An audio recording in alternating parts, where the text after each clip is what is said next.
και αγαπητός συμπολίτης εκείνης της περίοδου, ασχολήθηκε για πολλά χρόνια με το θέμα το ονειρικό, έγραψε για το θέμα αυτό, έχουμε τα χειρόγραφά του εδώ στην Ιακωβάτιο. Τότε δεν πρόλαβε να εκδώσει αυτή τη δουλειά του, όμως οι κόρες του στη μνήμη του εργάστηκαν και δακτυλογράφησαν αυτό το έργο το σχετικό με την Ομηρική Θάκη και το διέδωσαν σε κάποιους φίλους, κάποιες βιβλιοθήκες, αλλά επειδή ήταν στην καθαρέγωση της εποχής, θεώρησε σκόπιμο μια εγγονιά που την έχουμε εδώ κοντά μας και θα σας μιλήσει μετά, να το μεταφέρει στη δημοτική, ώστε ευκολότερα να διαβαστεί και από τη μία γενιά. Αυτό λοιπόν το βιβλίο απόψε παρουσιάζουμε. Εμείς ευχαριστούμε την κυρία Κατερίνα Σκιτζή που είναι απόψε μαζί μας και ευχαριστώ και τον Μάκη τον Γαρνό που θα κάνει την παρουσίαση του βιβλίου. Εμένα θα μου επιτρέψετε να σας πω δύο λόγια για αυτόν τον άνθρωπο, που ήταν εξαίρετος φιλόλογος, μελετητής και συγγραφέα.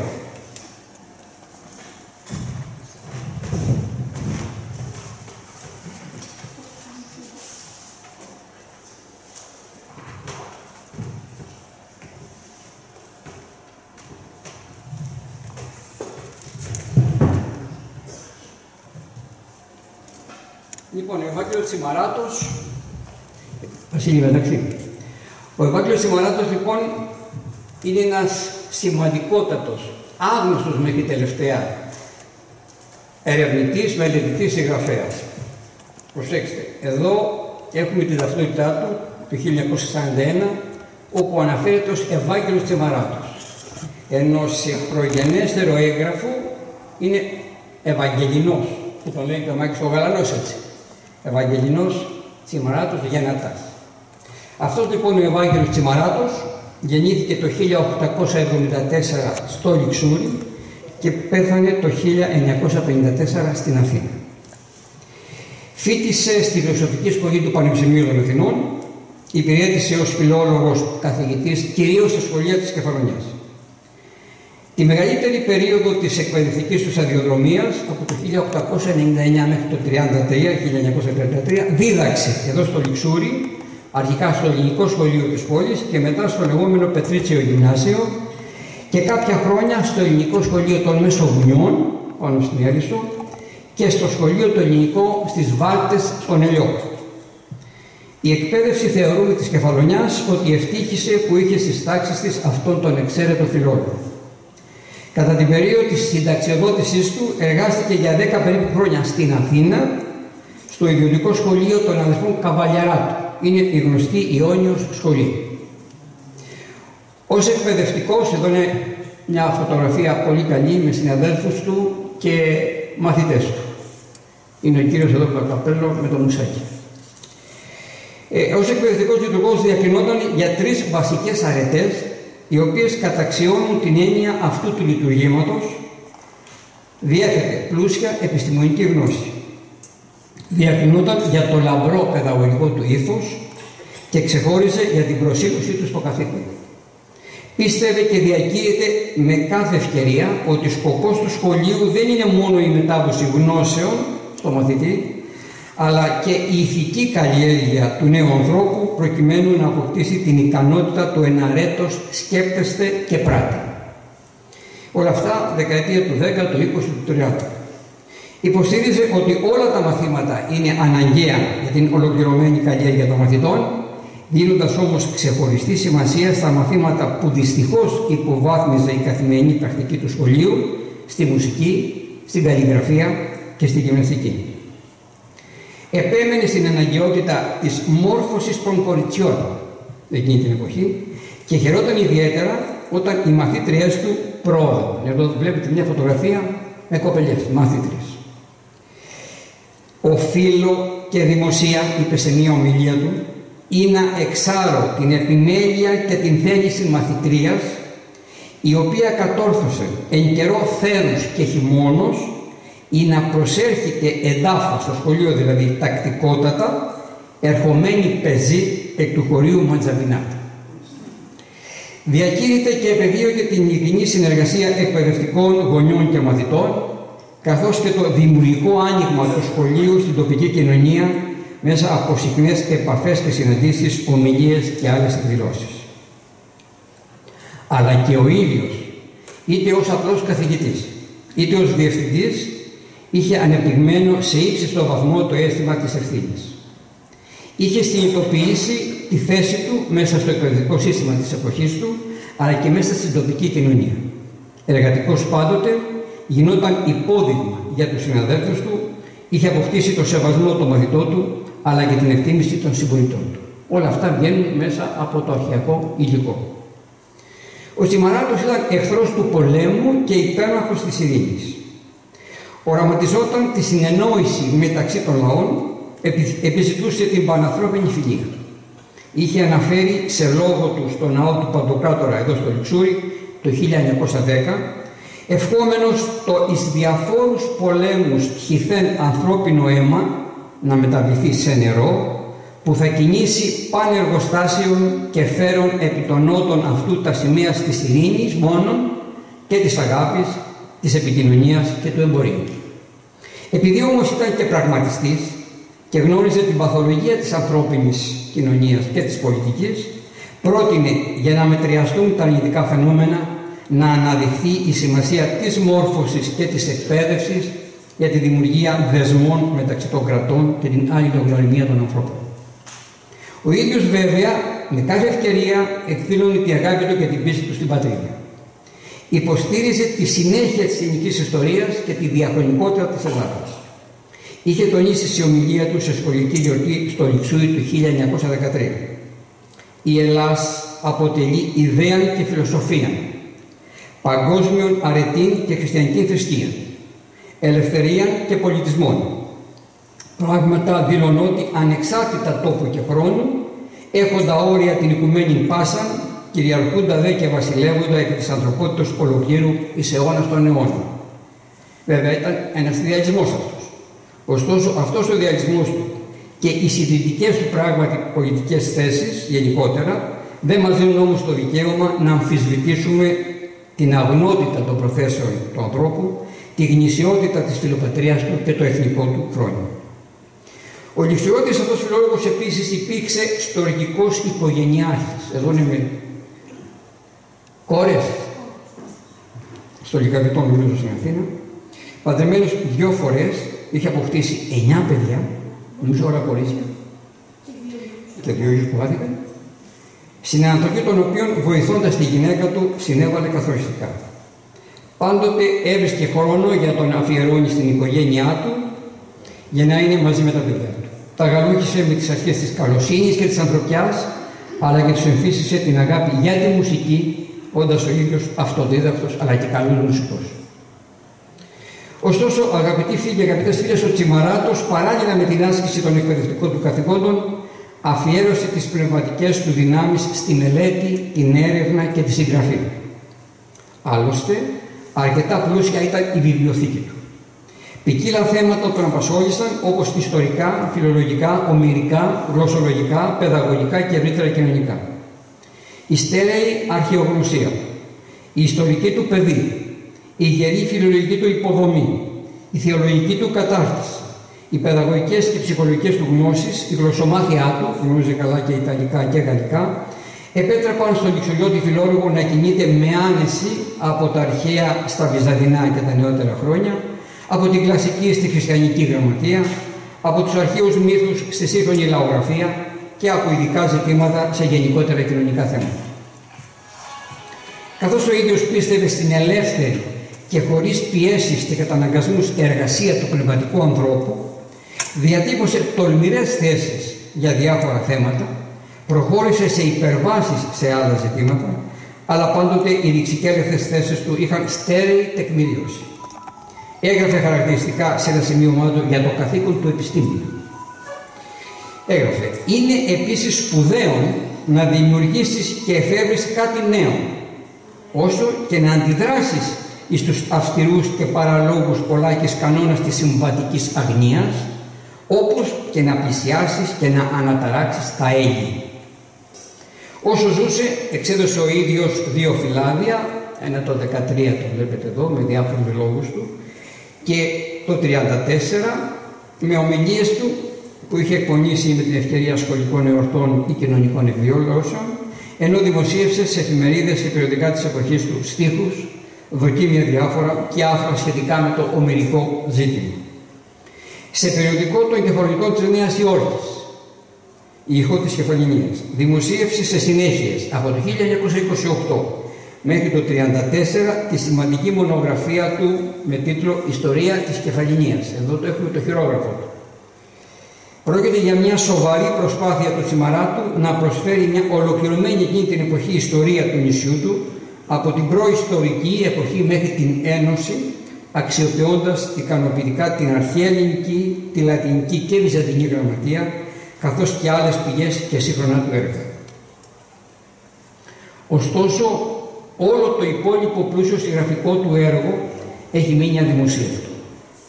Τα κατάλοιπά του, όσα η κόρη του Ουρανία Τσιμαράτου Μαντά εμπιστεύτηκε στον ομιλούντα, έχουν ήδη κατατεθεί στο αρχαιακό τμήμα εδώ της Ιακωβατίου Βιβλιοθήκης, έχουν ψηφιοποιηθεί και είναι στη διάθεση κάθε ενδιαφερόμενο. Το 1997-98 είχε προσφέρει στο Δήμο Λιξουρίου μια πολύτιμη συλλογή από παλαιούς χάρτες. Επιτρέψτε μου όμως να σας παρουσιάσω τα σημαντικότερα αδημοσίευτα έργα του Λιξουριώτη φιλόλογου, ακριβώς για να διαπιστώσουμε το εύρος των γνώσεών του, αλλά και τον πολύτιμο μόχθο αυτού του ενάρετου θεράποντα της έρευνας και της μελέτης. Στα κατάλοιπα του Τσιμαράτου λοιπόν διασώζονται τα σχετικά με το θέμα της ομηρικής θάκης χειρόγραφα που έχουν τον τίτλο «Αρχαιολογικές σημειώσεις». Η ομηρική νήσος Ιθάκη. Ο ίδιος βέβαια, όπως είπα και προηγουμένως, όσο ζούσε δεν κατόρθωσε να προχωρήσει στην έκδοση αυτού του έργου. Αρκετά όμως χρόνια μετά το θάνατό του, η οικογένειά του και κυρίως η κόρη του η Κορινηλία, αν δεν κάνω λάθος, κυκλοφόρησε σε φωτοτυπική αναπαραγωγή δακτυλογραφημένα τα 2 πρώτα μέρη του σχεδιαζόμενου από τον Τσιμαράτο βιβλίου, εδώ είναι ο πρώτος τόμος, και το 1998 η Εταιρεία Μελέτης Ελληνικής Ιστορίας εκτύπωσε και εξέδωσε το δεύτερο μέρος με τίτλο «Ποια η ομηρική Ιθάκη» και έγινε μετά και δεύτερη έκθεση το 2001, ενώ παραμένει ανέκδοτο το εξίσου σημαντικό τρίτο μέρος του έργου. Τώρα έχουμε με το σημερινό βιβλίο που θα ακούσουμε σήμερα και τα 3 αυτά μέρη του έργου. Είναι προφανές, αγαπητοί φίλοι, ότι θα παραλείψω τα σχετικά με την ομηρική Ιθάκη, αφού σε λίγο ο αγαπητός Μόητης Γαλανός θα σας παρουσιάσει το σχετικό βιβλίο. Θα υπογραμμίσω μόνο ότι τα συμπεράσματα που ο Τσιμαράτος για το πολύπλοκο και πολυδιάστατο αυτό θέμα θα τα διατυπώσει στο χαρτί μετά από πολύχρονη, από τα χρόνια του τα φοιτητικά ασχολείται με αυτό το θέμα, μετά από πολύχρονη μελέτη των ομηρικών επών, στίχο-στίχο διάβαζε και μελετούσε, από εξέταση φιλολογικών, ιστορικών, αρχαιολογικών, γεωγραφικών και γεωλογικών πηγών, αξιοποίηση γλωσσικών ετυμολογικών στοιχείων και παίρνοντας υπόψη του παλαιότερες και νεότερες σύγχρονες θεωρίες για το θέμα αυτό, και πάντοτε με σοβαρότητα και μετριοπάθεια, έχει σημασία αυτό, καθώς ο ίδιος τη συμβολή του αυτή τη χαρακτηρίζει δοκιμή και προσπάθεια, γνωρίζοντας πολύ καλά ότι το έργο του θα κριθεί αναλόγως από τους μεταγενέστερους ομηριστές, ενώ τον τελικό λόγο θα τον πει η αρχαιολογική σκαπάνια. Στον ιστορικό τομέα, ο Τσιμαράτος μας έχει αφήσει 2 σπουδαίες μελέτες. Η πρώτη, σχεδόν ολοκληρωμένη, είναι η βιογραφία του Ηλία Ζερμού Ιακωβάτου. 85 χειρόγραφες σελίδες χρειάστηκε για να σκιαγραφίσει την προσωπικότητα, να ιστορίσει τους αγώνες και τις διώξεις και να αξιολογήσει το συγγραφικό έργο του ριζοσπάστη αγωνιστή.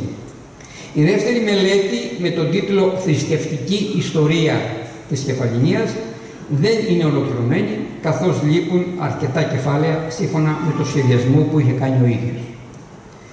Ετοίμαζε επίσης ο ίδιος μονογραφία με την οποία θα ιστορούσε την ιστορία της γυναίκας στην ανθρώπινη κοινωνία, αλλά έχουν φτάσει σε εμάς μόνο 31 φίλοι. Χάθηκαν τα υπόλοιπα. Πολύ αξιόλογο είναι το γλωσσολογικό υλικό που έχει διασωθεί. Πρόκειται για 3 χειρόγραφα φυλάδια που περιλαμβάνουν ετυμολογία αλλά και ιστορικές και άλλες πληροφορίες για τοπονύμια, όπως εδώ για τους Δελφούς για παράδειγμα, για τα Κύθυρα, για την Αττική, για εθνικά και προσεγγωρικά ονόματα, Αιγύπτιοι, Αρμανοί, Βλάχοι, και για 2 ακόμα χειρόγραφα φυλάδια, όπου καταγράφεται η σημασία πολλών λέξεων και ένα χειρόγραφο με τίτλο «Τουρκικέ λέξεις εν κεφαλινία». Ανάμεσα στο χειρόγραφο υλικό ενδιαφέρον έχουν χειρόγραφες σελίδες του Τσιμαράτου με μικρότερες μελέτες, όπως ψυχολογία, ο ριζοσπαστισμός, ρωμαϊκή πολιτεία και άλλα, και αρκετά δοκίμια ποικίλου περιεχομένου, όπως περί μουσικής, όπως βλέπετε εδώ, περί αστρονομίας, περί Θεού, ψυχή, Δαρβίνος, συνείδησης. Κοιτάξτε, χειρόγραφος Βίνη γράφει, ταλαιπωρείται δηλαδή μέρα νύχτα ο άνθρωπος. Στοιχεία που δηλώνουν την ευρυμάθεια αλλά και τους προβληματισμούς του λειψουργιώτη φιλόλογου. Προσπάθησε να συγγράψει θεωρητικό οδηγό εκθέσεων για τους μαθητές των ανώτερων τάξεων των γυμνασίων και για τους υποψηφίους των πανεπιστημιακών σχολών, χωρίς όμως να προλάβει να το ολοκληρώσει. Τέλος, ο Τσιμαράτος δοκίμασε και το στίχο. Μας έχει αφήσει αρκετά ποίηματα, κυρίως εθνικού και θρησκευτικού περιεχομένου, αλλά και όμορφα λυρικά κομμάτια. Ωστόσο, ιδιαίτερο ενδιαφέρον παρουσιάζει ένα πράγματι δύσκολο εγχείρημα που ο ίδιος θα ανέλαβε. Η αγάπη του προς τον Όμηρο και η οικείωσή του με τα έπι του μεγάλου ποιητή τον οδήγησαν σε 2 αξιοπρόσεκτες ποιητικές δημιουργίες. Η μία είναι αυτή, Οδύσσια, έμετρος δραματοποίησης εν περιληπτική παραφράση εκ της ομηρικής διαλέκτου εις τη νεωτέρα ελληνική γλώσσα, και έμετρος παράφρασης του Α της Ηλιάδος. Η πρώτη έμετρη δημιουργία έχει διασωθεί σε 3 σχεδιάσματα και η δεύτερη σε 6 προσπάθειες, δοκιμές. Πρόκειται για πολύμουκτη προσπάθεια που απαιτεί γνώση, υπομονή και μεράκι. Για να σας δώσω ένα μέτρο αυτής της προσπάθειας, σας αναφέρω ότι το τρίτο σχεδίασμα της Οδύσσιας αποτελείται από 336 τετράστιχες στροφές, ενώ το έκτο σχεδίασμα του Α της Ηλιάδας από 233 πεντάστιχες στροφές, γραμμένες στην καθαρεύουσα, και από 277 τετράστιχες γραμμένες στην δημοτική γλώσσα. Εδώ είναι κάποιες εικόνες από τη φίλη μου τη Σοφία, την νεοφύτου, που την ευχαριστώ που μου έδωσε την άδεια να τα παρουσιάσω. Τώρα, εκτός από τα παραπάνω χειρόγραφα που παρουσιάζουμε, υπάρχει κι άλλο χειρόγραφο υλικό, όπως δεκάδες ομιλίες του Τσιμαράτου σε σχολικές γιορτές και σε άλλες ανοιχτές εκδηλώσεις και επιστολές, εδώ όταν ήταν ακόμα φοιτητής, μάλλον τελειόφοιτος φιλολογίας, το βλέπετε. Επίσης, στο αρχείο του Τσιμαράτου επόκειται έγγραφα γενεαλογικού και προσωπικού περιεχομένου. Εδώ βλέπετε ένα σκαρίφημα γενεαλογικού δέντρου της οικογένειας Γενετά Τσιμαράτου. Και θα τελειώσω. Είναι γεγονός ότι δεν διασώθηκε ό,τι έγραψε ο Ευάγγελος Τσιμαράτος. Και αυτό είναι ένα σοβαρό πρόβλημα, καθώς χάθηκαν για πάντα πολύτιμα χειρόγραφα. Ωστόσο, νομίζουμε ότι αξίζει να μελετηθεί ό,τι έχει απομείνει και απόκειται εδώ στο αρχείο του στην Ιακωβάτιο Βιβλιοθήκη. Ήδη σε επιστημονικό συνέδριο συμπόσιο που είχε κάνει ο Σύνδεσμος Φιλολόγων Κεφαλονιάς το 2007 και το κεφαλονίτικο γλωσσικό ιδίωμα, παρουσιάστηκε και σχολιάστηκε η μελέτη του για τις τουρκικές λέξεις εν κεφαλίνια. Πέρυσι τον Απρίλιο, στο πρόσφατο συνέδριο που έκανε η δική μας Ιακωβάτια Βιβλιοθήκη, παρουσιάστηκε από τη Σοφία την Νεοφύτου το θέμα με την έμετρη δραματοποίηση της Οδύσσιας. Η παραπέρα μελέτη των καταλήπων του Τσιμαράτου μπορεί ίσως να μας οδηγήσει και στην έκδοση ορισμένων χειρόγραφων έργων του, χρήσιμων πιστεύουμε ακόμη και σήμερα στους σύγχρονους μελετητές της φιλολογίας και της γλωσσολογίας και τους ερευνητές της κεφαλονίτικης ιστορίας. Σας ευχαριστώ πάρα πολύ.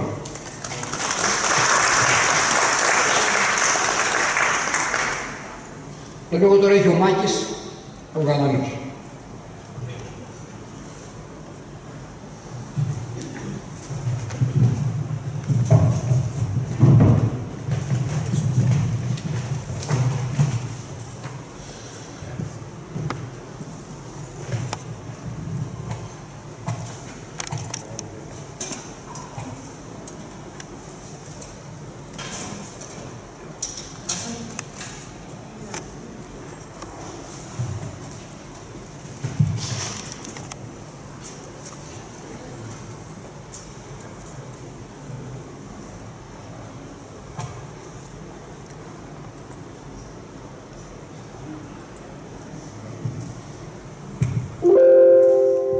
καλησπέρα και από μένα.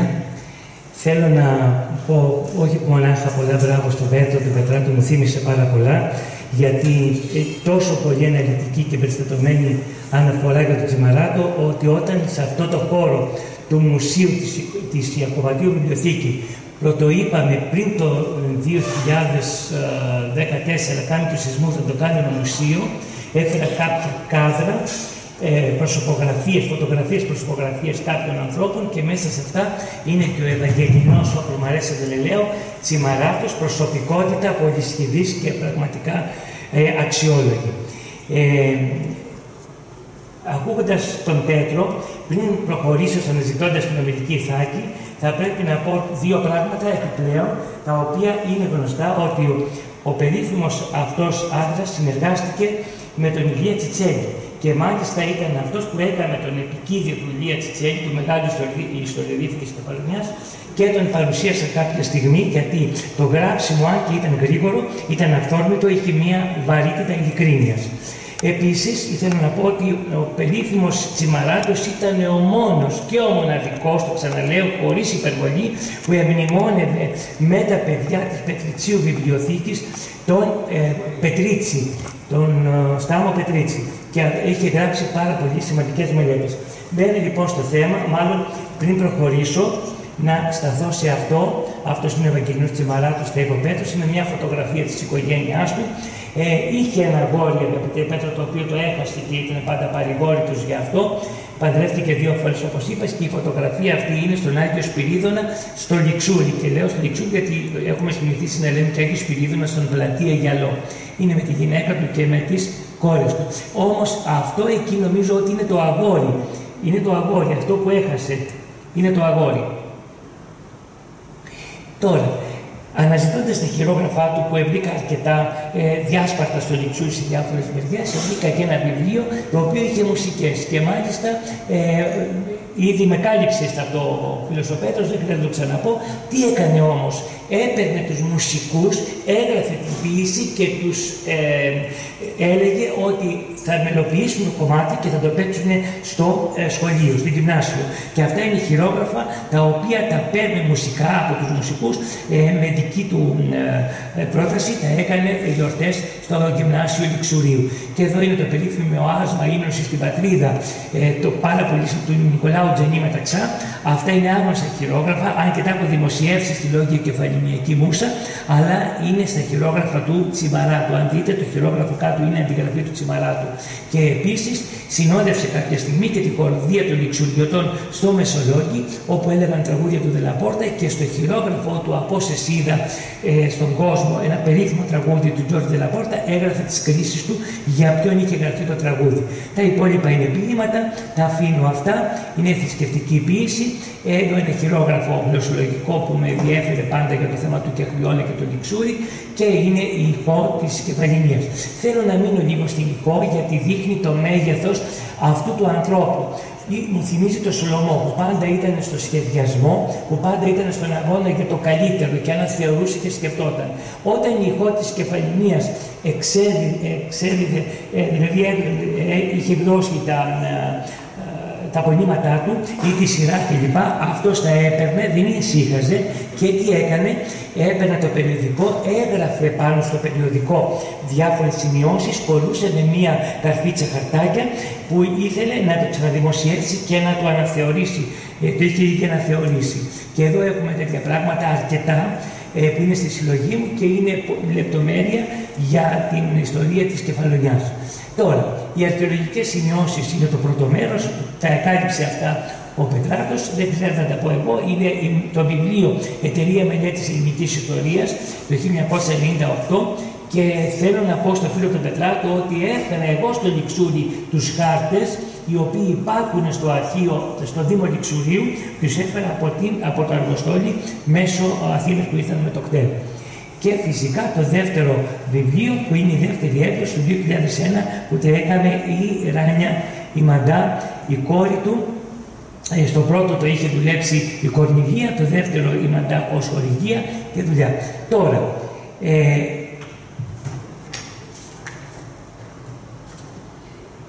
αναζητώντας την ομηρική Ιθάκη, Πήρα χαρά όταν μου πρότεινε ο πρόεδρος του Εφορευτικού Συμβουλίου μας να μιλήσω και να παρουσιάσω το έργο του Ευαγγελινού Τσιμαράτου με τίτλο «Αναζητώντας την ομηρική Ιθάκη». Πάλι χρόνια που με τον Πέτρο Πετράτο μιλήσαμε στο Δημαρχείο Λιξουρίου σε τιμητική εκδήλωση για αυτόν τον ποικιλόμορφο δημιουργικαλόγιο και ιστοριοδίφη φιλόλογο και θεολόγο. Τότε είχα μιλήσει για την ποιητική του παραγωγή, η οποία και είχε ενδιαφέρον λόγω που κινείται δυναμικά μέσα σε ιστορικά και εκκλησιαστικά θέματα. Σήμερα όμως θα παρουσιάσω όσο μπορώ πιο ολοκληρωμένα και εκλαϊκευμένα τη νέα έκδοση του πονήματος του Τσιμαράτου, την οποία πραγματοποίησε η επιθυμία και πρωτοβουλία της εγγονής του, Εκατερίνη Σκιντζή, και φέρει τον τίτλο «Αναζητώντας την ομηρική Ιθάκη, εκδόσεις Κούρος». Η κυρία Εκατερίνη Σκιντζή είναι ανάμεσά μας, την ευχαριστούμε για τη συνεργασία και την παρουσία της. Πριν όμως αναφερθώ, είναι και άλλη εγγονή εδώ, είναι η πρώτη εγγονή εδώ, και αυτό είναι χαρά. Πριν όμως αναφερθώ στα της θεωρίας ερευνητικά και γραφόμενα, θέλω να πω ότι με συγκίνηση η αφιερωματική ποιητική έκφραση προς τον παππού της, Ευαγγελινό Τσιμαράτο, η εγγονή του Κατερίνα Σκιντζή Χαρδουλού, στην οποία η απόφαση να γίνει ακόμη μια φορά γνωστή η θεωρία του νόνου της, είναι δική της και μάλιστα σε γλώσσα νέα και προσιτή στο κοινό. Στην ποιητική αφιέρωσή της εκφράζει με πολλούς στίχους, αλλά η κλίδα της ψυχής της καταληκτικά υπαγορεύει. «Ευαγγελίζομαι να σε γνωρίσω, Ευάγγελε παππού». Υπήρχε πάντοτε μια σοβαρότητα σοφίας επιβλητική, μια ευγένεια τρυφερή, ένα πείσμα λογικής, μια μελέτη οξυδερκής, μια αναζήτηση περιπαθής, ένα όνειρο επιστροφής. «Ευαγγελίζομαι να σε συναντήσω, Ευάγγελε παππού». Υπάρχει αγάπη στις αναζητήσεις ψυχών παππού. Ευχαριστώ και ευγνωμονώ.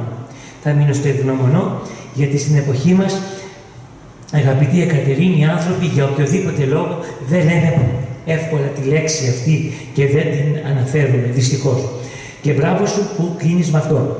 Το βιβλίο της θεωρίας του Τσιμαράτου το προλογίζει ο ομιλιστής, συγγραφέας και προπονητής κακιού Νίκος Καμπάνης, και επιπλέον η εκδότρια ευχαριστεί ολόψυχα το δάσκαλο Δημήτριο Φιλελέ και την φιλόλογο Μαρία Λίτσα για το ευεργετικό κόπο που μετάφρασαν σωστά στη νέα γλώσσα το έργο του σπουδαίου Ευαγγελινού Τσιμαράτου. Για να γίνουν κάποια πράγματα όμως κατανοητά, επιβάλλεται ένα σύντομο ιστορικό για το ποιος ήταν ο Ευαγγελινός Τσιμαράτος, πολύ δύο γραμμές, και πώς το έργο αυτό που θα σας παρουσιάσω έφτασε στην παρούσα έκδοση. Ο Ευαγγελινός Τσιμαράτος 1874-1954 ήταν σπουδαίος μελετητής και ερευνητής της κεφαλινιακής ιστορίας και όχι μόνο, με επίσης πολλά διαφορετικά συγγραφικά, λογοτεχνικά, θεολογικά και ποιητικά ενδιαφέροντα. Ας μείνουμε όμως στην πλευρά του πάνω στην ιστορική κεφαλινιακή αναζήτηση, καθώς υπήρξε και φίλος και συνεργάτης του άλλου σπουδαίου ιστοριοδίφη, όπως είπαμε, Ηλία Τσιτσέλη. Από την νεότητά του ως φοιτητής του Τσιμαράτος έδειξε τις ανησυχίες του ως ερευνητής πάνω στην ιστορία και κατ' επέκταση πάνω στο ομηρικό ζήτημα. Έρευνα και μελέτη που κορυφώθηκε πιο πολύ όταν ανέλαβε ως καθηγητής στο ελληνικό σχολείο και αργότερα διευθυντής στο Πετρίτσιο Γυμνάσιο, τότε Πετρίτσιο Σχολή Λιξουρίου. Μελετούσε την ιστορία του νησιού μας. Σημείωνε σε πρόχειρα μικρά φύλλα τις απόψεις του, αποδελτίωνε την κάθε δυνατή πληροφορία και σχεδίαζε να γράψει μια ολοκληρωμένη ιστορία της νήσου Κεφαλινίας και Ιθάκη. Παράλληλα με τις ιστορικές ερευνές του, δημοσίευσε σε συνέχεια σχετικά άρθρα στην Ηχοκεφαλινίας, περιοδικό που εξέδιδε από το 1928 έως το 1934 στη Νέα Υόρκη ο Θεοτόκης Θεοτοκάτος από το Ρίφι. Στα παλιά τεύχη, όπως είπαμε, στη Νέα Υόρκη, στην Ηχοκεφαλινία ο Τσιμαράτος ελέγχει και πάλι το εκδοθέν κείμενό του και προσθέτει χειρόγραφες σημειώσεις ή κάτι ουσιαστικό που έβρισκε και που θα το θεωρούσε αναγκαίο. Μάλιστα, όπως είπαμε, καρφίτσωνε τα επιπλέον σημειώματά του πάνω στις σελίδες του περιοδικού. Ενδιαφέρον έχει και το εξής. Την εποχή που ο Τσιμαράτος δημοσίευε θέματα πάνω στο ζήτημα της ομηρικής Ιθάκης και άλλος Κεφαλονίτης, Λόγιος, ήταν βουλευτής Κεφαλινίας και Ιθάκης, ο Παναγής Μαυροκέφαλος ασχολείτο και δημοσίευε στο ίδιο περιοδικό περί ομηρικής Ιθάκης. Δεν ξέρω αν υπήρξε κάποια κόντρα μεταξύ τους, αλλά πιστεύω ότι ο ένας ακολουθούσε τον άλλο. Ως απόρρια των μελετών του, ο Τσιμαράτος εστίασε πάνω στο θέμα που το που βρίσκεται το πυρικό άστη, δηλαδή ποια είναι η πόλη του Οδυσσέα. Ένα ζήτημα που ακόμη έως σήμερα εκκρεμεί, χωρίς να πούμε ότι δεν υπάρχουν αξιόλογες μελέτες και έρευνες και κάποια αποτελέσματα, αλλά ακόμη αυτά στέκουν μετέωρα. Εδώ θα πρέπει να αναφερθώ σε όλους μας ότι η επιστήμη δεν προτάσει το συναίσθημα και έτσι θα πρέπει ό,τι λέμε να είναι τεκμηριωμένο με απόδειξη και ιστορική ερευνητική καθαρή μελέτη.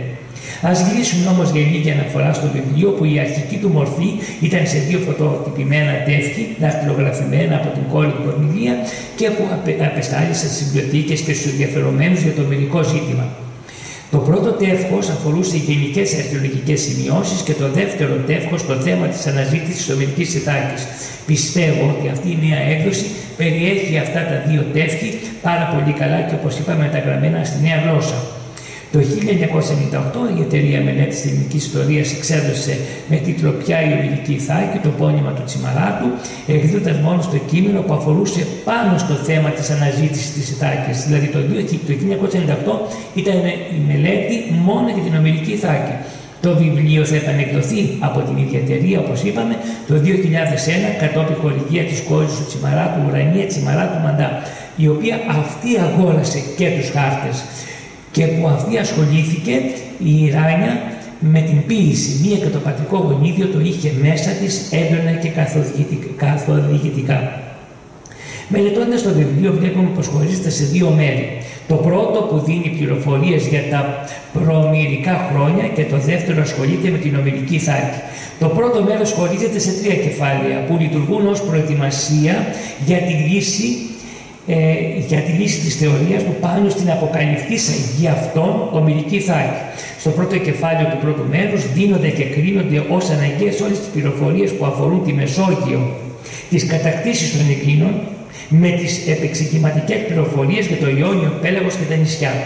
Ο Τσιμαράτος μελετά τα τοπονύμια, τα ονόματα και κάθε δυνατή ιστορική πληροφορία που έχει σωθεί από την αρχαιότητα και οδηγείται σε ασφαλή συμπεράσματα. Στο δεύτερο κεφάλαιο του πρώτου μέρους ο Τσιμαράτος ασχολείται πολύ με την ελληνική μυθολογία και εστιάζει ερευνητικά και στη γενεολογική καταγωγή και τη δράση του βασιλιά Κέφαλου και της γυναίκας του, της Πρόκριδος. Θεωρεί ότι πολλά ιστορικά θέματα ξεκινούν από τη δράση του βασιλιά Κέφαλου και όπως είναι γνωστό έδωσε το όνομά του στο νησί μας και τα παιδιά του μοιράστηκαν τις ανάλογες με το όνομά του επαρχίες. Η αναφορά στον Κέφαλο είναι σημαντική γιατί ο βασιλιάς αυτός ήταν πρόγονος του Οδυσσέα.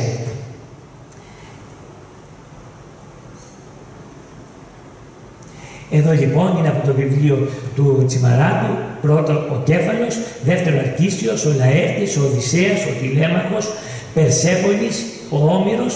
Άρα βλέπουμε ότι μέσα στην οικογένεια του Οδυσσέα είναι και ο Όμηρος, σύμφωνα με τους ιστορικούς και τους μελετητές, αλλά και με τον Τσιμαράτο, όπου έγραψε για τον πρόγονό του, φαίνεται ο ποιητής, 8 και 9 Αύγουστο, 10 Καλκίνος και Δέτος. Είναι σημαντικό ότι υπάρχει αυτή η γενεολογία, γιατί κάθε συγγραφέας ο συνήθως γράφει για τον τόπο του ή κάτι από τα βιώματά του ή έτσι μπορούμε να υπολογίσουμε και αυτή την πλευρά τη συγγραφική του μεγάλου Ομήρου σύμφωνα με τον Οδυσσέα. Στο τρίτο κεφάλαιο αξιοποιεί μελετητικά την κάθε δυνατή πληροφορία που αφορά την μυθολογία και την ιστορική αναφορά πάλι για τον βασιλιά Κέφαλο, για τον Αμφιτρίωνα, για τον Λαέρτη, για τα παιδιά του Κέφαλου, για τις εκστρατείες που συνέβαιναν τότε και προσπαθεί να αποδελτιώσει με επεξήγηση πώς ήταν τότε τα πράγματα και τα γεγονότα. Αξιοποιώντας την κάθε δυνατή πληροφορία, ο Τσιμαράτος επιστρατεύει όλους τους αρχαίους συγγραφείς. Τον Στράβωνα, τον Πλίνιον, τον Φερεκίδη, τον Τουκιδίδη, τον Αριστοτέλη, τον Απολόδωρο, τον Παυσανία, τον Οβίδιο, τον Πορπύριο και άλλους πολλούς. Ακόμη και τους νεότερους που ασχολήθηκαν με την κεφαληνιακή ιστορία και όχι μόνο. Σκεγγραφεί το μυθολογικό ιστορικό σκηνικό κατά την ομηρική περίοδο, δίνοντας εικόνες στον αναγνώστη με σοβαρότητα. Μέσα από τις πηγές του και τα παλιά τεκμήρια, τα οποία τα μελετά σχολαστικά και συνδυαστικά για να καταλήξει στο πώς ήταν οι εικόνες της ομηρικής εποχής στα νησιά μας. Εδώ πρέπει να πω ότι είναι πάρα πολύ σημαντικό να σέβεται κανείς τις πηγές του. Είτε συμφωνεί είτε διαφωνεί. Ο Τσιμαράτος Φαίνεται ότι τα διάβασε όλα, αποδελτίωνε και συγκρατούσε την κάθε δυνατή λεπτομέρεια για να συνδυάσει αυτό που ήθελε και να βγάλει την ιδέα της θεωρίας, να τεκμηριώσει δηλαδή που ήρθε στο μυαλό του. Μέσα σε όλες αυτές τις έρευνες του και τις κριτικές θέσεις του θέτει και προβάλλει το ομιλικό κείμενο. Δηλαδή έχει μέσα στα κείμενά του τον ποιητή. Το σχολιάζει και το συμπλέκει κριτικά με την ομιλική μυθολογία και ιστορία. Βασικό όμως κεφάλαιο και ερευνητική πράξη του Τσιμαράτο έχει η γλωσσολογία, η προέλευση των λέξεων, το βαθύτερο νόημα της λέξης. Και τι αυτή κρύβει, δίνει αξία στα τοπονύμια, πώς αυτά γεννήθηκαν και πού τον οδηγούν στη μελέτη του. Αναλύει την κάθε λέξη σχολαστικά, θα λέγαμε επίμονα ιστορικά, για να τεκμηριώσει τα αποτελέσματά του. Δηλαδή ο Τσιμαράτος αναμοχλεύει ερευνητικά όλη τη δυνατότητα των πηγών. Από μυθολογία, την ιστορία, τη γλωσσολογία, τη λαογραφία, την τοπονυμία, την τοπογραφία και έως τότε την ερευνητική και συγγραφική καταγραφή πάνω στην ομιλική θάκη. Και όλα αυτά μαζί με το ομιλικό κείμενο τα αντιπαραβάλλει συμπεριτικά για να καταλήξει σε ασφαλή συμπεράσματα και να χτίσει τη θεωρία του για το ομιλικό άστι. Έτσι χρησιμοποιεί τα ονόματα που αναφέρονται στην Οδύσσεια του Ομήρου και συμπλέκει ερευνητικά με τους τόπους, δράσεις και με τα τοπονύμια που τα αφορούν και συγχρόνως αν κάτι υπάρχει που έχει έρθει και διατηρείται από την αρχαιότητα σήμερα, το παίρνει ως επιπλέον τεκμήριο. Βασικό παράδειγμα είναι ο βασιλιάς Μέντης των Ταφίων, όπως στην Βαγική υπάρχει το όρος Ταφιός και κατ' επέκταση η πόλη Ταφιούσα. Τώρα, το κατ' επέκταση υπάρχει αρχαιολογικός χώρος που ίσως να ήταν η Ταφιούσα. Εδώ έχουμε σε ένα κεφάλαιο την αναφορά της λέξης Ιθάκης. Δηλαδή λέει ότι οι λέξεις Ιθάκη και Ήθακος παράγονται από το επίρρημα ήθη και από αυτό ηθής, ηθήνο, ηθαγενής. Βλέπετε ότι πάει βήμα-βήμα και σχολαστικά και από τη μεγεντητική κατάληξη άκος, άκη, όπως Σπάρτακος, Μόθακος, Όστρακος. Το ήθη γίνεται και ήθη επειδή τα δασαία θη εναλλάσσονται και έτσι σχηματίζονται οι λέξεις Ήνθιμος, Ιφηγένεια, Ιφικράτης, Ιφιάνασα κλπ. Βλέπετε, είναι πάρα πολύ σημαντικό αυτό το κείμενο του. Έβαλα ενδεικτικά αυτό γιατί είναι σχολαστικός, αναλύει τις λέξεις. Ναι. Και να σας φέρω και ένα παράδειγμα ακόμη για να δείτε ότι η δύναμη των λέξεων είναι πάρα πολύ σημαντική. Έχουμε ένα παράδειγμα στην Κεφαληνία, ένα χωριό, τον Ήφη. Ήδη με προκάλεσε ο φίλος εδώ και θα το μεταφέρω. Πολλοί λιτάνε πώς το όνομα Νύφη ονομάστηκε Νύφη. Κάπου το αναφέρει και ο Τσιμαράτος. Είναι από τον Νυμφαίο. Δεν βγήκε καμία νύφη να παντρευτεί εκεί. Υπήρχε αρχαίο Νυμφαίο που στην πορεία έγινε νύφη και πέρασε την ελληνική γλώσσα με γιώτα. Θέλω να πω τη δύναμη των λέξεων. Ενδιαφέρον προβάλλει στη μελέτη του γλωσσική ανάλυση του ονόματος Οδυσσέας και το τελείωμα του πρώτου μέρους αναφέρει τις περιπλανήσεις του Οδυσσέα. Αυτό είναι πάρα πολύ σημαντικό, διότι αναφέρει στον Οδυσσέα μέχρι τη λέξη δυσχέρεια, τη λέξη ότι είναι ο περιπλανόμενος Οδυσσέας. Αυτός ο Οδυσσέας είναι αυτός σύμφωνα με την γλωσσολογία που περιπλανιέται. Αλλά μετά από την ανάλυση του ονόματος πηγαίνει στις περιπλανήσεις του Οδυσσέα. Στο τρίτο κεφάλαιο του πρώτου μέρους, τοπονυμικά πλησιάζει και το θέμα του νησιού της Αστερίδας, όπου είχαν κρυφτεί οι μυστήρες για να σκοτώσουν τον τηλέμαχο, γυρνώντας από το ταξίδι τους από την Πύλο. Ο Τσιμαράτος πιστεύει πως αυτό το νησί είναι η Βαρδιάνη και μας λέει πως το όνομα είναι ιταλικό, από τον Γουαρδιάνη, η φρουρή. Υπάρχει βέβαια και μια άλλη θέση, πως το τοπονύμιο είναι από το επίθετο του διωγωμένου στην περιοχή της κατοχής Φιλιππικού Βαρδάνη, Βυζαντινού αυτοκράτορα του 711, όπου και χωράφια και τοποθεσία αναγράφονται με το όνομά του σε παλιούς κώδικες της Εκκλησίας των Ματζαπινάτων και της ευρύτερης περιοχής. Με μια επιφύλαξη στο σημείο αυτό θα μπορούσε να υποθεί πως ο Τσιμαράτος δεν ερεύνησε εκτενώς τα τοπονύμια του νησιού μέσα από το πρακτικό της Λατινικής Επισκοπής Κεφαληνίας του 1264, παρόλο που το ανέφερε σε κάποια στιγμή. Τώρα θα εξηγήσουμε γιατί. Πριν κλείσω την αναφορά στο πρώτο μέρος του βιβλίου, συνοψίζω τα ερευνητικά και κριτικά γραφόμενα του Τσιμαράτου ως εξής. Ο ιστοριοδίφης Τσιμαράτος μας προβάλλει κατά τρόπον τα αξιώματα, τα ιδεολογικά θεμέλια και τις προϋποθέσεις που στηρίχθηκε η έρευνά του. Δηλαδή με ποια κριτήρια και αξιώματα και σκέψεις εργάστηκε. Τι θα πρέπει να κάνει ένας ιστορικός μελετητής για να έχει σοβαρότητα η μελέτη του. Έπειτα απλώνει ένα ερευνητικό καμβά, τον τεκμηριώνει μέσα στις ιστορικές πηγές και μαρτυρίες και δημιουργεί ένα αναγκαίο υπόβαθρο μέσα στην ιστορικο-μυθολογική μικηναϊκή περίοδο για να θεμελιώσει όσο θα αναλύσει και θα μας πει στο δεύτερο μεγάλο κεφάλαιο που αφορά τη ζητούμενη από όλους μας τους αιώνες ομιλική Ιθάκη. Αυτό εξυψώνει τον Τσιμαράτο να μου επιτρέψετε να πω αυτό το κεφάλαιο, γιατί υπάρχουν ερευνητές και ερευνητές. Δεν υποτιμούμε κανέναν ερευνητή. Κάθε ένας προσφέρει ένα λιθαράκι στην έρευνα, αλλά πρέπει κανείς είτε κατά άτομον επαγωγή είτε με ιστορική προσέγγιση να μπορεί να έχει κάποια δυνατά τεκμήρια ώστε η ιστορία να πατάει που λέμε και να τεκμηριώνεται. Ο Τσιμαράτος το είχε σε προτέρημα αυτό. Το υπόβαθρο αυτό είναι στρωμένο στο χαρτί, στην εκδομένη μελέτη, δηλαδή μέσα από πολλές γραφικές ιστορικές γραφές και πηγές, με πλήθος από τις πληροφορίες, ακόμη και από τη γενεολογία των πρωταγωνιστών της Ομηρικής εποχής που αφορά την νησιά μας, ιδίως τον Οδυσσέα και τους δικούς του. Βέβαια, όπως είναι φυσικό, ο Τσιμαράτος χρησιμοποιεί ως πηγή πληροφορίας ακόμη και τον έμβληρο των Κεφαλίνων από την Πύλαρο, από το έργο του Εθνικά, που τα εξέδωσε ο Κωνσταντίνος Σιμονίδης, ο οποίος υπήρξε μεγάλος πλαστογράφος και κακοποιός της ιστορικής αλήθειας. Το έργο του Σιμονίδη είναι επικίνδυνο ως προς τη χρησιμοποίησή του, λόγω που δεν ξέρουμε αν ο έμβληρος ο Κεφαλίνας υπήρξε ή και αν υπήρξε αυτός ο παλιός γεωγράφος, ποια είναι τα επιπρόσθετα κείμενα που ήταν κατά φαντασία του Σιμονίδη. Αν και στο βιβλίο αναφέρεται από τους μελετητές και εκδότες η περίπτωση Σιμονίδη ως πλαστογράφου, στο κείμενο του Τσιμαράτου δεν πάβει να υπάρχει ως πηγή, μια και δεν ήταν γνωστή ευρέως εκείνα τα χρόνια στους μετέπειτα δηλαδή ερευνητές στη δράση του Σιμονίδη ως πλαστογράφου και φαντασιόπληκτους ιστορικές αναφορές. Ας σταθούμε συνολικά στο δεύτερο μέρος του βιβλίου που αφορά το κύριο μέρος του τίτλου «Αναζητώντας την ομηρική Ιθάκη». Και λέω να σταθώ συνολικά για να σας παροτρύνω να πάρετε το βιβλίο και να οργώσετε τις λεπτομέρειες ώστε να ασχοληθείτε με την τόση λαμπρή μυθολογία και ιστορία που μας άφησε ο μεγάλος τιτάνος του κόσμου, ο Όμηρος.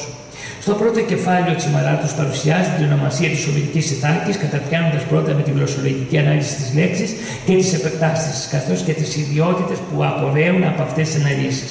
Στην πορεία των αναφορών Τσιμαράτος παρουσιάζει εν συντομία τις παραδοχές και τις αρνήσεις της ταυτότητας του νησιού που φέρνει σήμερα το όνομα Ιθάκη σε σχέση με την ομηρική. Είναι πάρα πολύ σημαντικό αυτό, γιατί και σήμερα αν στην Ιθάκη κάνεις μία βόλτα και σε ένα επιστημονικό συνέδριο που μπορεί να γίνει εκεί και να μιλήσει για την Ιθάκη και να πεις ότι όλα είναι, υπάρχουν ενδείξεις και δεν έχουμε ακόμη αποδείξεις, κινδυνεύεις να σε σκοτώσουν. Εκθέτει τις απόψεις των αρχαίων και νέων συγγραφέων και ανασκαφέων αρχαιολόγων που ο καθένας έχει περίπου τη δική του άποψη.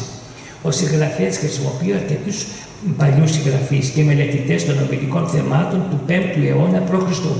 Ακόμη και τον Ακουσίλαο τον Βιωτό, και φτάνει έως και τον Αντώνιο Μιλιαράκη, τον Μαρινάτο, τον Καβαδία και τον Ιωσήφ Πάρτσα, μελετητές και αρχαιολόγους του 19ου και 20ου αιώνα, για να πλησιάσει και να ταυτίσει την τοπονυμία της ομηρικής Ιθάκης, η οποία ήταν μεταξύ των νησιών Σάμης και Δουλυχίου. Δηλαδή, με άλλα λόγια, προσπαθεί να βρει τα νησιά Σάμι, Δουλίχιο και Ιθάκη. Δηλαδή, να ταυτίσει με ακρίβεια ποια ήταν αυτά τα νησιά. Η Ιθάκη είναι πραγματική Ιθάκη? Κατά αυτόν όχι. Η Κεφαλονιά είναι Ιθάκη? Μάλλον. Η Πανική είναι Ιθάκη? Όχι. Είναι η Σάμη? Μάλλον. Κατά τον Τσιμαράτο η νήσος Σάμη ταυτίζεται με την περιοχή του Ταφιού και κατ' επέκταση με όλη την Πανική και στηρίζει τη θεωρία του κυρίως στο τοπονύμιο που υπάρχει έως σήμερα, το γνωστό μας Σαμόλι. Επίσης, μας λέει πως εκεί ήταν κτισμένη μια αρχαία πόλη. Έτσι ο Τσιμαράτος προβάλλει και το συνδέει το τοπονύμιο Σαμόλι με την ίσο Σάμι που αναφέρεται στον Όμηρο. Πράγματι, κοντά στο Σαμόλι της Παλικής, κοντά δηλαδή, υπήρχε μια αρχαία πόλη ή κάποιο ικανό πόλισμα, αλλά από τα ευρεθέντα έως τώρα αρχαία ευρήματα της περιοχής δεν φαίνεται να είναι της μικηναϊκής περίοδου. Κατά την άποψή μου, είναι λανθασμένη η θέση του Τσιμαράτου ότι το Σαμόλι της Παλικής αφορά την ομηρική Σάμι. Εδώ βάζω και ερωτηματικό. Και ότι αργότερα, κατά τους ιστορικούς χρόνους, οι κάτοικοι από το Σαμόλι έφτιαξαν την πόλη Σάμι. Σύμφωνα με το πρακτικό όμως της Λατινικής Επισκοπής, το τοπονύμιο Σαμόλη προέρχεται από το πολύ παλιό ναό του Αγίου Σαμουήλ που βρισκόταν στην περιοχή. Μία παρένθεση αναγκαία. Τι είναι το πρακτικό της Λατινικής Επισκοπής? Πάρα πολύ σύντομα. Ένα χειρόγραφο 9 μέτρα μήκους, σαν πάπυρο στηριγμένο, με 40 περίπου πόντους πλάτος, το οποίο η Ορθόδοξη Εκκλησία είχε το κτηματολόγιό της, το λέω πάρα πολύ απλά. Μέσα λοιπόν σε αυτό το πρακτικό έγραφε, παραδείγματος χάρη στην ελληνική γλώσσα, ότι από το χωράφι π.χ. του Γαλανού έως το χωράφι του Αγίου Γεωργίου, δίπλα στο χωράφι του Αγίου Γεωργίου υπάρχει αμπέλι. Έτερο χωράφι στον Αγριλιά, έτερο χωράφι του Αγίου Παύλου τα Χαλέπεδα. Έτσι βλέπουμε ονόματα, στοιχεία, παραδόσεις, τρόπος, διοίκηση, ελληνική γλώσσα. Αυτό μεταγράφηκε από τον Γεώργιο Μεταξά, το αναφέρει η Διάννα Αντωνακάκου σε θαυμάσια μελέτη που έκαμε για τη μεταγραφή του, μια επιτομή δηλαδή εκ νέου, η οποία εγγράφηκε στην ελληνική γλώσσα, στο χωριό Κουβαλάτα όπου έμεινε ο Γεώργιος Μεταξάς, και συγκρίνοντας τα δύο πρακτικά του 1264 που το άρπαξε η Λατινική Επισκοπή και το έκανε δικό της, με το δεύτερο την επιτομή της αναθεώρησή του δηλαδή, βλέπουμε την εξέλιξη της γλώσσας, βλέπουμε μια γλώσσα ελληνική εκπληκτική και πλήθος από τοπονύμια. Το πρακτικό της Επισκοπής μας δίνει ότι το Σαμόλη υπήρχε ναός του Αγίου Σαμουήλ και μάλιστα μας το βεβαιώνει και στην επιτομή, και στο πρακτικό και στην επιτομή. Ο μελετητής Τσιμαράτος δεν είχε ασχοληθεί με το πρακτικό, είπαμε, της Λατινικής Επισκοπής για τα τοπονύμια, και αυτό είναι φυσικό. Λόγω που η έκδοση του πρακτικού έγινε πολύ αργότερα από τον καθηγητή Τζανετάτο και την Ακαδημία Αθηνών το 1966 και που ήδη το 1954 ο ιστοριοδίφης είχε φύγει από τη ζωή. Βέβαια, κάποια πράγματα του πρακτικού είχαν εκδοθεί ελάχιστα κατά καιρούς. Χρησιμοποιεί πολλούς στίχους και δάφια ποιητικά από την Οδύσσεια και τα φέρνει στη σημερινή τοπογραφία του νησιού μας, ταυτίζοντας ό,τι αρμόζει, ό,τι κουμπώνει στο μυθικό κείμενο. Σύμφωνα με τον Τσιμαράτο, κατά τον Όμηρο, ο Ήθακος έδωσε το όνομά του στην πόλη της Ιθάκης. Ενώ το μεγάλο βουνό Νήριτον, που στοιχιώνει κάθε μελετητή, το έδωσε ο Νήριτος, και όπως γράφει ο Όμηρος, ήταν εινοσύφυλλον και αριπρεπές, δηλαδή το δάσος με τις φυλλωσιές που κινούνται και φαίνονται από παντού. Έτσι ταυτίζει το μεγάλο βουνό τον Ένο με το μυρικό Νήριτον και για το μυρικό άστη με το κάστρο του Αγίου Γεωργίου της Λιβαθούς. Αυτή τη θέση του Τσιμαράτου, η οποία έχει μια βαρύτητα ερευνητική και υπολογίσιμη, απασχολεί και άλλους ερευνητές, αλλά συγκρατημένα για το λόγο ότι στην περιοχή έχουν βρεθεί μόνο έως τώρα μεγάλα και σημαντικά μικηναϊκά νεκροταφεία. Και για μένα η θέση αυτή είναι μια από τις δύο που πιστεύω ότι χρήζουν ακόμη μεγαλύτερη έρευνα. Θέλω να πιστεύω πως η θεωρία του Τσιμαράτου θα γίνει ολότερα αποδεκτή όταν βρεθούν ίχνη μικηναϊκού οικισμού. Είναι αλήθεια ότι όταν έχεις μεγάλα νεκροταφεία ή μεγάλη ταφή στην αρχαιολογία, αυτά τα ευρήματα λέγονται δορυφόροι και ο μελετητής αναζητά τον οικισμό. Στην περίπτωση της Λιβαθούς δεν έχει εντοπιστεί ο οικισμός. Αν υποθέσουμε όμως αυτό που λέει ο Τσιμαράτος, ότι το κάστρο του Αγίου Γεωργίου είναι το ομηρικό της Λιβαθούς, είναι το ομηρικό άστη, είναι δύσκολο να αποδειχτεί για πρακτικούς λόγους. Απλά πληροφορικά σας λέγω ότι παλιά ίχνη ρωμαϊκής εποχής σε μια ανασκαφή εκεί πάνω στο κάστρο για να συντηρήσουν τείχους είχαν βρεθεί βέβαια ρωμαϊκά λείψανα, δεν πήγαν παρακάτω γιατί πρέπει να κρεμίσουν τα νεότερα για να πάνε στα παλιότερα, κι αν βρεθεί, κι αν είναι έτσι. Γυρίζω κριτικά στο θέμα του ομηρικού νησιού Σάμι, πως η γραφεία το ταυτίζει με τους Τάφιους και μάλιστα λέει πως μεταξύ της νήσου Ιθάκης και της νήσου Σάμι υπήρχε ισθμός, όπου πέρναγαν τα βόδια τους οι παλιοί και οι Κραναοί. Τον ισθμό τον τοποθετεί εκεί που είναι το πέρασμα του Αγίου Σώστη στη Θηνιά προς Καρδακάτα και ότι αυτό έκλεισε μετά τα μικηναϊκά χρόνια από γεωλογικές μεταβολές. Κατά την άποψή μου αυτό είναι αδύνατον για να συμβεί. Ποτέ δεν ήταν χωρισμένη η Χερσόνησο της Ισπανικής από το υπόλοιπο νησί. Αν αυτό συνέβαινε θα ήταν χιλιάδες χρόνια πίσω, όπου σιγά σιγά η κεφαληνία μας σηκώθηκε από τη θάλασσα με την κίνηση των λιθοσφαιρικών πλακών. Μπορεί να είναι 40.000 χρόνια πίσω, αυτό δεν μας βολεύει στην ιστορία. Στη συγκεκριμένη. Το υψόμετρο σήμερα του χερσαίου περάσματος από την Βαλική προς την Κρανιά είναι 176 μέτρα από την επιφάνεια της θάλασσας. Αν ένα γεγονός μεγάλης γεωλογικής αναδιαμόρφωσης είχε συμβεί, θα ήταν καταγεγραμμένο από τόσους ιστορικούς και περιηγητές της αρχαιότητας. Εδώ όμως είναι το σημείο της λύσης, που δεν το μελετούν ή δεν το συμμερίζονται κατά κόρον οι μελετητές, του ότι η Χερσόνησος στα αρχαία χρόνια ταυτίζεται με την έννοια του νησιού. Χέρσος, νήσος. Σήμερα πάμε στα εργοστόλια, πάμε τη γύρα με τα αυτοκίνητά μας. Τι κάνουμε οι περισσότεροι? Παίρνουμε και συγκρίνουμε τα αρχαία χρόνια με τα τώρα και τα φανταζόμαστε πάρα πολύ απλά. Όμως, είναι αδύνατον έπρεπε να περάσει στην απέναντι όχθη με πλοιάριο. Και ακόμη μέχρι σήμερα η Κεφαληνία είναι ένα μέρος όπου έχει εσωτερική συγκοινωνία με πλοίο. Οπότε καταλαβαίνετε, όταν λέμε πάμε στην απέναντι όχθη και γυρίζουμε, πάμε σε άλλο νησί. Γι' αυτό και οι Παλικεσιάνοι λένε ότι είναι άλλο νησί. Επίσης και η περίπτωση της περιοχής της Ερήσου φαίνεται πως και το όνομα είναι παραφθορά της Χερσονήσου. Χερσονήσου, που και αυτή γεωμορφολογικά ήταν και είναι Χερσόνησος. Πιστεύω πως ο Τσιμαράτος επηρεάστηκε από τον άλλο μελετητή Γεράσιμο Βολτέρα το 1905 που εξέδωσε ένα βιβλίο για την Ομηρική Ιθάκη και που πίστευε πως η Παλική ήταν κομμένη από την υπόλοιπη Κεφαλονιά. Γυρίζοντας προς την Ομηρική Ιθάκη, που ο Τσιμαράτος συνταυτίζει με την περιοχή της Λιβαθούς, εκεί στο κάστρο του Αγίου Γιώργη, παρουσιάζει κάτι πολύ ενδιαφέρον που ενισχύει τη θεωρία του. Αυτό το τεκμήριο είναι μια ενεπίγραφη αρχαιολογική πλάκα με ομηρική διάλεκτο που αφορά τον Οδυσσέα όταν κατέβηκε σύμφωνα με τον Όμηρο στον Άδη. Αν και η επιγραφή είναι νεότερη των Μυτιναϊκών χρόνων, φαίνεται πως πάνω στην παλιά παράδοση για τον Οδυσσέα ή πάνω σε λατρεία για αυτόν να αφιερώθηκε και έτσι έρχεται ως ένα τεκμήριο.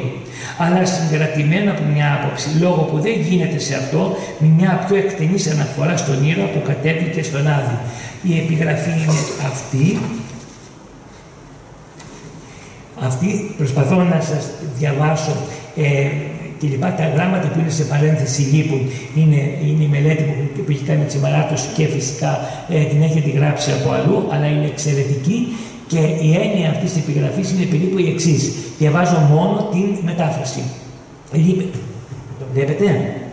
Λείπες για το θάνατό μου, του θαμμένου στη γη, και για τη μητέρα του Αλακαμένιου, δηλαδή του Οδυσσέα, ο οποίος κατέβηκε στο σκοτεινό Άδη και επανήλθε σώος σε όλους τους φίλους μου και τους συμπολίτες. Εύχομαι ο θάνατός μου να μην φέρνει λύπες και δάκρυα πια, αλλά πάυτε να θυμείτε για μένα. Είναι μια επιγραφή που έχει μια σοβαρότητα, θέλει ακόμη μελέτη και έρευνα, αλλά ευρέθηκε στη Λιβαθό και αυτό είναι ένα πολύ σπουδαίο πράγμα. Ο Τσιμαράτος σχολιάζει την ακρίβεια των περιγραφών του Ομήρου. Αυτό είναι ένα θέμα. Το ξαναδιαβάζω αυτό για να το αναλύσω, γιατί εδώ υπάρχει κάτι που αδιαφορούμε, μάλλον που δεν το γνωρίζουμε. Ο Τσιμαράτος σχολιάζει την ακρίβεια των περιγραφών του Ομήρου. Αυτό είναι ένα θέμα που οι περισσότεροι μελετές νομίζουν πως όπως ήταν το περιβάλλον τότε, είναι και σήμερα και το χρησιμοποιούν αδιαφορώντας για τις καιρικές, γεωλογικές αλλά και ανθρωπογενείς καταστάσεις που ως ημέρα ενιώνουν το περιβάλλον υλικά και άειλα. Ένα απλό παράδειγμα υλικής μεταβολής είναι ότι οι νεότερες πόλεις και οικισμοί, όχι βέβαια όλες, κάποιες, χτίστηκαν πάνω σε αρχαίες κατοικήσεις. Τα παλιά υλικά ξαναχρησιμοποιήθηκαν ή μετακομίστησαν σε διπλανά μέρη και όχι μόνο. Καταστράφηκαν ή πουλήθηκαν, όπως παραδείγματος χάρη στην αρχαία πάγη της υπόλοιπης Λιξουρίου. Το κάστρο καταστράφηκε το 1700 όταν οι σεισμοί κατέστρεψαν το Λιξούρι και πήγαν οι Λιξουριώτες και έκοψαν τις μεγάλες πέτρες με πριόνια για να χτίσουν τα σπίτια τους. Και έτσι δεν έμεινε το κάστρο της Παλικής. Αυτό βεβαιωμένο από τους προβλεπτές αλλά και από τους περιηγητές που γράφουν τόσα πράγματα. Αυτός είναι ένας σοβαρός λόγος που μας κάνει να είμαστε φιδωλοί στα ερευνητικά μας αποτελέσματα. Όταν δεν βρίσκουμε διδακτική απόδειξη που να μας οδηγεί σε τεκμηριωμένο λόγο και αποτέλεσμα. Κοιτάξτε, πάρω την σημερινή Ιθάκη. Υπάρχουν κάποιες αναφορές ότι οι περιηγητές που ελεηλάτησαν κατά πολύ την Ελλάδα και υπήρξε μια τεράστια λαιλασία, η αναζήτηση αρχαιοτήτων εγκρέμισαν, διαμόρφωσαν, ή ένα τόπο που είδαν και σύμφωνα με αυτά που είχαν διαβάσει από τον Όμηρο, τους τέριαζε στο μυαλό, έδιναν σχολείο Ομήρου, σχολητάδε, σχολικίνο, αρέθουσα.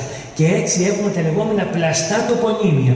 Ένα τεράστιο θέμα, ιδιαίτερα στην Ιθάκη, όπου και βγήκανε και συγγραβούρες και γράφονται στο κάτω μέρος σχολείο Ομήρου κλπ. Και αυτό δυσχεραίνει την κατάσταση, η οποία είναι αρκετά μεγάλη. Κατά τον Τσιμαράτο, η ομηρική Ιθάκη είναι η ανατολική Κεφαλονιά. Και η δυτική, που είναι η επαρχία πάλι, είναι η νήσος Σάμι. Και το νησί που είναι η σημερινή Ιθάκη λεγόταν Δουλίχιο. Οι νήσοι Εχινάδες, αυτές που είναι και η σημερινή Ζάκυνθος, η ίδια δηλαδή, η ομηρική Ζάκυνθος, και όλα αυτά είχαν την επωνυμία κεφαλινέη νήσι. Άρα λοιπόν η Παλική είναι η Σάμι, η ανατολική Κεφαλονιά στη Λιβαθό η Ιθάκη, η πραγματική, η σημερινή Ιθάκη, το Δουλίχιο, και αυτό είναι το βασικό κομμάτι της θεωρίας. Αναμένεται κάτι άλλο. Ο Τσιμαράτος παρουσιάζει πολλά τεκμήρια από παλιούς και νέους συγγραφείς για τη σημερινή Ιθάκη, από τις παλιές ονομασίες, καθώς και για τους τρόπους περιγραφής που έκαναν οι ναυτιλωμένοι, που διέσχιζαν τα πλοία του στο στενό μεταξύ σημερινής Ιθάκης και Κεφαλονιάς, από την αρχαιότητα έως τους κοντινούς σε εμάς περασμένους αιώνες. Να λοιπόν η δύναμη των αρχείων. Έγραφα στο καράβι, το βιβλίο του καραβιού, περνούσαμε από εκεί, εκεί είχαμε δεξιά τα βουνά τα τάδε κλπ. Πράγματι, η Ιθάκη είχε κάποια άλλα ονόματα, η σημερινή Ιθάκη δηλαδή, είχε κάποια άλλα ονόματα που αναγράφονται και σε μεσαιωνικούς χάρτες, όπως Μικρή Κεφαλονιά ή Αντικεφαλονιά ή Βάλτιν Κομπάρε. Γίνεται μεγάλο λάθος που πολλοί μεταφράζουν την ονομασία Βάλτιν Κομπάρε ως μέρος του κουμπάρου, ενός κουμπάρου, ανθρώπου δηλαδή. Είναι κουμπαρέα. Τα κουμπαρέα ήταν μικρά βυζαντινά πλοιάρια. Μας το γράφουν οι ιστορικοί και μας ενημερώνουν και αυτά, τα οποία και στάθμευαν εκεί. Χρησιμοποιήθηκαν για εμπορικούς λόγους, ιδίως από τους κριτικούς. Το Βάλτιν Κομπάρε εξηγείται ο κόλπος ή η περιοχή των πλοιαρίων, γιατί ήταν και κλειστό το βαθύ και μπορούσε εκεί να εξυπηρετήσει τα πλοιάρια αυτά να βρουν απάνιο. Τελικά η σημερινή Ιθάκη για τον Τσιμαράτο είναι το ομηρικό Δουλίχιο. Βέβαια, μέσα στα πολλά τεκμήρια και υποθέσεις που προβάλλει ο Τσιμαράτος, χρησιμοποιεί και νεότερα στοιχεία, ηθολογικά, τοπονυμικά, αλλά και βυζαντινά μέσα από τα συμβάντα για να αποδείξει την ορθότητα της θεωρίας του. Δεν ξέφυγε από τη μελέτη του και η περίπτωση του κειμένου της Άννας Κομνηνής στην Αλεξιάδα, που αφορά τα συμβάντα με τη ζωή και το θάνατο του Ροδέρτου Γιουσκάρδου. Με αυτόν τον τρόπο των πολλών στοιχείων, κατά διαφόρους περιόδους που αφορούν την ιστορία του νησιού μας, ο Τσιμαράτος κάνει παραλληλισμούς και αντιπαραθέσεις σε γεγονότα και τοπονύμια και προβαίνει συγκριτικά μέσα από λέξεις και άλλα στοιχεία για να πετύχει την τεκμηρίωση της θεωρίας του. Στα γλωσσικά ερείπια που χρησιμοποιεί, θα έλεγα τα κατάλοιπα καλύτερα των γλωσσικών ερειπίων, χρησιμοποιεί και το τοπονύμιο Λουρδά, και το οποίο μεταφράζει και ταυτίζει ως τον κάμπο του Λαέρτη. Αυτό το εκτιμά στη θεωρία του Τσιμαράτος για το λόγο ότι τα Λουρδάτα υπήρχαν χήμαροι και πολλές βρύσες με νερό. Έτσι αναφέρεται και στην Οδύσσεια ο κάμπος του Λαέρτη, πως είχε δηλαδή βρύσες και νερό. Αυτό μου φαίνεται υπερβολικό και ασεβίβαστο ως προς την τιμολογική σύνδεση. Τα Λουρδάτα, από ό,τι είναι γνωστό, πήραν το όνομά τους από τους Λόρδους Άγγλους που έμεναν στην περιοχή, είχαν τα εξοχικά τους δηλαδή, και αυτό πιστοποιείται και από τα αγγλικά έθιμα που διατηρούνται ακόμη σε αυτόν τον χώρο. Έχουμε έθιμα όπως το κάψιμο του Ιούδα που ήταν τη Δευτέρα που το κάνανε οι Άγγλοι και τόσα άλλα πράγματα, τα οποία ήταν αγγλικής προέλευσης. Ο Τσιμαράτος σε θεωρία του ταυτίζει το λιμάνι της Ιθάκης, που φαίνεται και από το κάστρο του Αγίου Γεωργίου Λιβαθούς, με το λιμάνι του Αργοστολίου και το λιμάνι του Φόρκινα, που ήταν σύμφωνα με τον Όμηρο και το άνδρο των νυμφών, που ο Οδυσσέας πραγματοποίησε πολλές μεγαλοπρεπείς θυσίες με τον όρμο του Φώκη στο Φυσκάδο.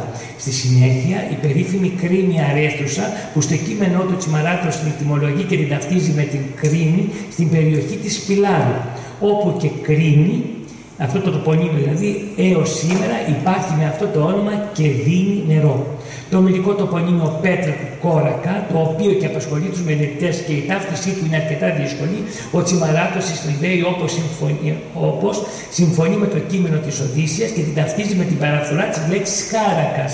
Δηλαδή εκεί που έχουμε το Χάρακα, τη γέφυρα του Χάρακα, τη μεγάλη γέφυρα, εκεί λέει πως ήταν η πέτρα του Κόρακα και ο Κόρακας έγινε Χάρακας. Ο Ευστάθιος, το έργο του παρεκβολέ στην Ομήρου Ηλιάδα και Οδύσσεια, γράφει ο Κόρακας αυτός ήταν άντρας ντόπιος, γιος της Αρέθουσας, μιας γυναίκας από εκεί, ο οποίος καταδιώκοντας ένα λαγό στην Ιθάκη, ενώ Τσιμαράτος στην Κεφαλονιά, έπεσε στον γκρεμό και σκοτώθηκε. Η μητέρα του στεναχωρήθηκε τόσο που έφτασε σε μια κρίνη και κρεμάστηκε. Γι' αυτό η κρίνη εκεί ορμάστηκε Αρέθουσα από τη μητέρα και τον γιο η πέτρα του Κόρακα. Δηλαδή, κοντά στην Πύλαρο, έτσι κρίνη είναι στην Πύλαρο και η πέτρα του Κόρακα είναι ο Χάρακας, το ένα κοντά στο άλλο. Μέσα στα πολλά τοπονύμια Παναγίου Τσιμαράτος θα γράψει και για το λόφο του Έρμεου, που αναφέρεται στην Οδύσσεια στη Ραψοδία Π, στίχος 471. Ο στίχος δηλώνει πως ήταν υπερπόλιος, δηλαδή βόρεια της πόλης Ιθάκης. Το λόφο αυτό που φαινόταν το λιμάνι της πόλης Ιθάκης τον ταυτίζει με το βουνό της ομορφιάς ή ευμορφίας, όπως λέγεται σήμερα πάνω από τα Αργοστόλη. Δηλαδή στο πλάι από τα Φαρρακλάτα υπάρχει ένα βουνό που λέγεται ευμορφία. Αυτή τη λέξη ομορφιά πιστεύει ότι είναι ο λόφος του Έρμεου. Η θεωρία του Τσιμαράτου προς τα ομηρικά τοπονύμια είναι δυνατή, επεξηγηματική και καταφέρει να ταυτίσει με πιστικότητα αυτό που πιστεύει ότι κρύβεται κάτω από τις λέξεις και τα συμβάντα που συνέβησαν εκείνη την εποχή. Ένα ομηρικό τοπονύμιο που αφορά την νησίδα Αστερής και που αναφέρεται στον Όμηρο ότι ήταν ένα βραχονήσι κατά μεσής της θάλασσας και ήταν η μεταξύ της Ιθάκης και της Σάμης και είχε δύο αντικριστά λιμάνια δίδυμα, το ταυτίζει με τα νησιά Βαρδιάνη που τα αρχαία χρόνια λατρευόταν η θεά Λιτό και είχε δώσει το όνομά της στο μεγαλύτερο νησί. Ο Τσιμαράτος γράφει στη μελέτη του στη θεωρία τα εξής. Αυτό θεωρώ ότι είναι πάρα πολύ σημαντικό, γιατί και άλλοι ιστορικοί αναφέρουν ότι υπάρχει λατρεία της Λιτούς και έχει μια, πιστεύω, σοβαρή θέση. Για ποιο λόγο, αν ο Σκόπελος αυτός ήταν ομηρική νησίδα Αστερής, να χάσει το όνομά της και να ονομαστεί από τους Ενετούς απλώς Σκόπελος, όπως ήταν και είναι μέχρι σήμερα. Η δε ομηρική Αστερής πήρε το όνομά της από την ομοιότητα του σχήματός της με αστέρι, εννοεί τους Βαρδιάνους, που το σχημάτιζαν τα λιμάνια με τα δύο στόμια, ένα σε κάθε της πλευρά, σχηματίζοντας ένα στενό ισθμό, στον οποίο υπήρχε ο συνοικισμός Αλαλκομενέ, από όπου και ο Οδυσσέας ονομαζόταν Αλαλκομένιος. Από το όνομα αυτής της νησίδας πήρε και το όνομά της η Αστερία, που λατρευόταν σε αυτή, αδελφή της Λιτούς και κόρη ενός από τους Τιτάνους του Κίου, ο οποίος μυθολογείται γιος του ουρανού και της γης. Επειδή μαζί με την Αστερία λατρευόταν και η αδερφή της η Λιτό, γι' αυτό η νησίδα λεγόταν και η Λιτόα, όπως αναφέρει ο Πλίνιος. Και όχι μόνο ο Πλίνιος και άλλοι συγγραφείς και Απολόδωρος, και υπάρχει ακόμη και σε χάρτες αυτή η αναφορά. Για τα άλλα νησιά δεν προκύπτει θέμα ταύτισης, ούτε για τη Ζάκυνθο, ούτε για τον νησιό Φεάτων την Κέρκυρα. Στο βιβλίο του Τσιμαράτου προς το τέλος έχουν ενσωματωθεί κεφάλαια που αφορούν τόσο τις ανασκαφές που έχουν κατά καιρούς από το 19ο και 20ο αιώνα γίνουν στο νησί με τα ευρήματά τους και υποστηρίζουν πραγματικά τη θεωρία. Επιπλέον, αναφέρεται και σχολιάζει τις επιγραφές που κατά καιρούς έχουν βρεθεί στις πόλεις της Κεφαλονίας, ιδίως στην αρχαία Πάλη, και μια αναλυτική παρουσίαση των νομισμάτων που κατά καιρούς έχουν βρεθεί και συλληφθεί από τους άρχοντες προβλεπτές αλλά και άλλους διοικητές του νησιού στα χρόνια της κυριαρχίας τους. Αν και αυτό το υλικό είναι παρμένο από τους παλαιότερους ιστορικού, από τον Κώστη Λομπέρδο, από τον Λιβιεράτο κλπ., συμπληρώνει τη θεωρία του με ότι τα νομίσματα της κλασικής αρχαιότητας του νησιού, τα σύμβολα που εικονίζονται πέρα από τις ασχολίες, τις γεωργικές, τις κτηνοτροφικές, τις ναυτικές των κατοίκων, δείχνουν τόσο τον εγκέφαλο όσο και τα παιδιά. Εδώ τίθεται ένα ερώτημα που πιθανόν να μην γνώριζε ο Τσιμαράτος. Στη σημερινή Ιθάκη έχουν βρεθεί νομίσματα, αν και νεότερα, είναι νεότερα, που εικονίζουν το πρόσωπο του Οδυσσέα. Ενώ στην Κεφαλονιά ακόμη κάτι τέτοιο δεν έχει εντοπιστεί. Βέβαια, οι ανασκαφές στην Ιθάκη δεν έχουν αποδώσει ακόμη κάτι σίγουρο ως μικηναϊκό τεκμήριο για να μπορούμε να υπολογίσουμε που αυτή ήταν και αν ήταν εκεί. Το βιβλίο κλείνει με 2 κεφάλαια αναγκαία, τον αλφαβητικό κατάλογο κυρίων ονομάτων με την επιμέλεια του Δημητρίου Φιλελέ, που βοηθά τον αναγνώστη να κατανοήσει μέσα από τη σωστή πληροφόρηση τους πρωταγωνιστές μιας ιστορίας και θεωρίας που τη λύση της επιδιώκουμε όλοι μας, με καμάρι, και που θέλουμε όλοι μας να είναι δίπλα στην οικία μας, το ανάκτορο του Οδυσσέα. Πέτρο μου, σε μένα είναι. Το καταπληκτικό κεφάλαιο του βιβλίου, εξυπηρετώντας έναν από τους σκοπούς, το καταληκτικό κεφάλαιο του βιβλίου, εξυπηρετώντας ένα από τους σκοπούς που εξεδόθη, με μια νέα δημοτική απλή γλώσσα, περιέχει σε μετάφραση λιτού κειμένου κείμενα αρχαίων συγγραφέων που εξυπηρέτησαν την τεκμηρίωση της θεωρίας του Τσιμαράτου για το ομιλικό άστι. Εν κατακλείδη, πολύ συνοπτικά και κλείνω. Το θέμα του Τσιμαράτου είναι μια σοβαρή, μελετημένη πάνω σε τεκμήρια, πολλά γλωσσικά, ιστορικά, αρχαιολογικά, πάρα πολλά πράγματα που αφορά το ομιλικό άστι. Είναι ένας καμβάς, κατά την άποψή μου, που θέλει ακόμη ανασκαφική διαδικασία για να τεκμηριωθεί. Έχει κάποια σοβαρότητα του θέματος, που και αυτό είναι πολύ λαμπρό, και όλοι ψάχνουμε να βρούμε την ομιλική ηθάκη. Αλλά θέλω να πω κάτι που είναι στο μυαλό μας. Και αυτό, να κλείσω με αυτό. Είναι στο μυαλό μας κάτι που ακούμε από τα μέσα μαζικής ενημέρωσης, τα οποία μας βορβαδίζουν είτε από το διαδίκτυο, είτε από τηλεόραση, είτε από οτιδήποτε, ότι έχουμε έναν μεγάλο πράγματι τάφο στον πόρο της Κεφαλονιάς. Αναμφισβήτητα 6 μέτρα και 20 πόντους, αυτό ο τάφος έχει διάμετρο. Ανήκει σε βασιλιά ή άρχοντα, ο οποίος είχε και διοικητικές και εκκλησιαστικές και λειτουργικές διαδικασίες, όμως είναι σπουδαίος, είναι μοναδικός, είναι αξιόλογος, θα πρέπει να αξιοποιηθεί επιπλέον. Πολλοί τον ταυτίζουν με την ομιλική ηθάκη. Όταν δεν είμαστε σίγουροι στην ιστορία, η λέξη κλειδιά είναι μάλλον, αποδίδεται, ίσως και πιθανόν.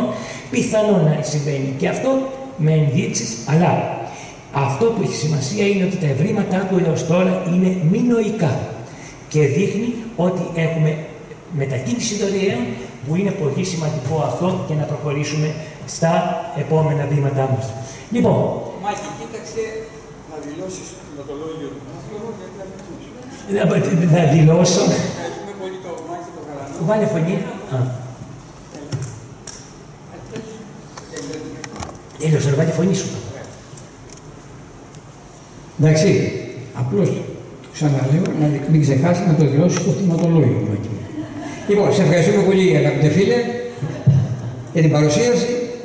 Κάποια πράγματα θέλουν συζήτηση. Κυρία Κατερίνα Σκιτζή, έχετε τον λόγο. Χαιρόμαστε που είστε εδώ. Σας ευχαριστούμε που ήρθατε.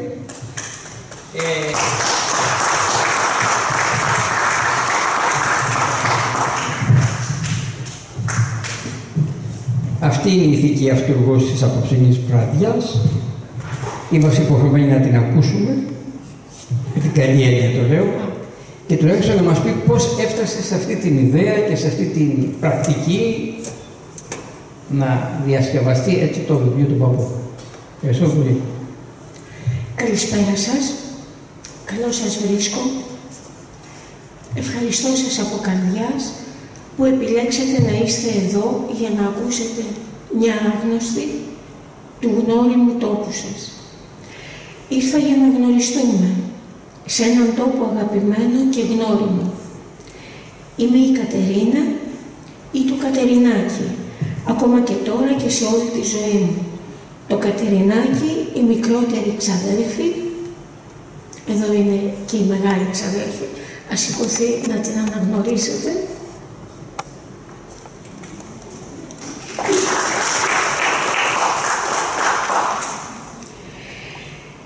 Στην οικογένεια και η μικρότερη εγγονή του Ευάγγελου Τσιμαράτου, του παππού Ευάγγελου ή Βαγγελάκη ή Ευαγγελίνου. Αυτά που θέλω να μοιραστώ μαζί σας κινούνται σε δύο άξονες. Πρώτον, ο ανθρώπινος ψυχισμός και δεύτερον, ο ψυχολογικός συμβολισμός. Δεν έχω την ευρυμάθεια, ούτε είμαι ειδικός. Όλα μας τα είπαν, μας τα ανέλησαν, οπότε πηγαίνω σε μια άλλη οδό. Ο πρώτος άξονας, τον παππού Ευάγγελο δεν τον γνώρισα. και αυτό με έκανε να θέλω να τον πλησιάσω μέσα από ό,τι είχα στα χέρια μου, τη μελέτη του δηλαδή. Θέλησα όμως να την κάνω πιο εύληπτη, πιο εύκολη, πιο κατανοητή, ώστε να μην δυσκολεύει η γραφή τα νοήματα. Για όποιον θελήσει να βουτήξει στο θησαυρό των μυθολογικών συμβόλων και του συμβολισμούς. Η μικρότερη κόρη του λεγόταν Κορνηλία και ήταν για εμένα θεία, νονά και μητέρα ψυχής. Την φιλοξενούσα για να αναρρώσει από χειρουργείο και βρεθήκαμε να ανοίγουμε ένα πακέτο χειρογράφων με πένα, διπλωμένα, με ένα γκρίζο σκηνάκι. Το ξεδίπλωσα και από εκεί άρχισαν όλα αυτής της διαδρομής μέχρι το τώρα αυτής της στιγμής μαζί σας. Ο παππούς Ευάγγελος ήταν φιλόλογος, γυμνασιάρχης, ερευνητής, αναζητητής, μελετητής. Μα πάνω απ' όλα ήταν οικογενειάρχης και άνθρωπος αγαθός. Είχε πολλά παιδιά να ζήσει με ένα μισθό. Είχε πολλά να μελετήσει σε πολλούς διαφορετικούς τομείς χωρίς τα σύγχρονα μέσα. Συγχωρέστε. Όλα αυτά μέσα στα πιο δύσκολα χρόνια της αρχής του περασμένου αιώνα. Πέρασαν 2 πόλεμοι, καταστροφές, ένας εμφύλιος πόλεμος, στον οποίο έχασε το μονακριβό γιο του, Σπύρο. Και ένας φοβερός σεισμός, έχοντας στο πλάι του μία χαρισματική γυναίκα, τη γιαγιά Κατερίνα, η Κάτε, που στάθηκε στήριγμα στην ανατροφή όλων των κοριτσιών και στην αναζήτηση της ομηρικής Ιθάκης. Σας τα λέω όλα αυτά για να καταλάβουμε σε πόσο δύσκολες συνθήκες το πνεύμα μπορεί να αναζητά και να δημιουργεί μελέτες και έργα που εξηγούν, επεξηγούν και προσπαθούν να ανασύρουν γνώση και αποσυμβολισμούς από την αρχαία μνημειώδη καταγραφή του ομίλου και όχι μόνο. Μπαίνοντας στο δεύτερο άξονα, νιώθω ότι υπάρχει μια παράλληλη αναζήτηση στη ζωή του παππού και στην αρχετυπική ψυχολογία των συμβόλων του Οδυσσέα. Εγώ λοιπόν, πέρα της σύνδεσης με τον παππού Ευάγγελο, ανακάλυψα 2 πράγματα μέσα από το έργο του. Πρώτον, τα σύμβολα που μας ενώνουν σε σχέση με την ποίηση και την ψυχολογία των συμβόλων.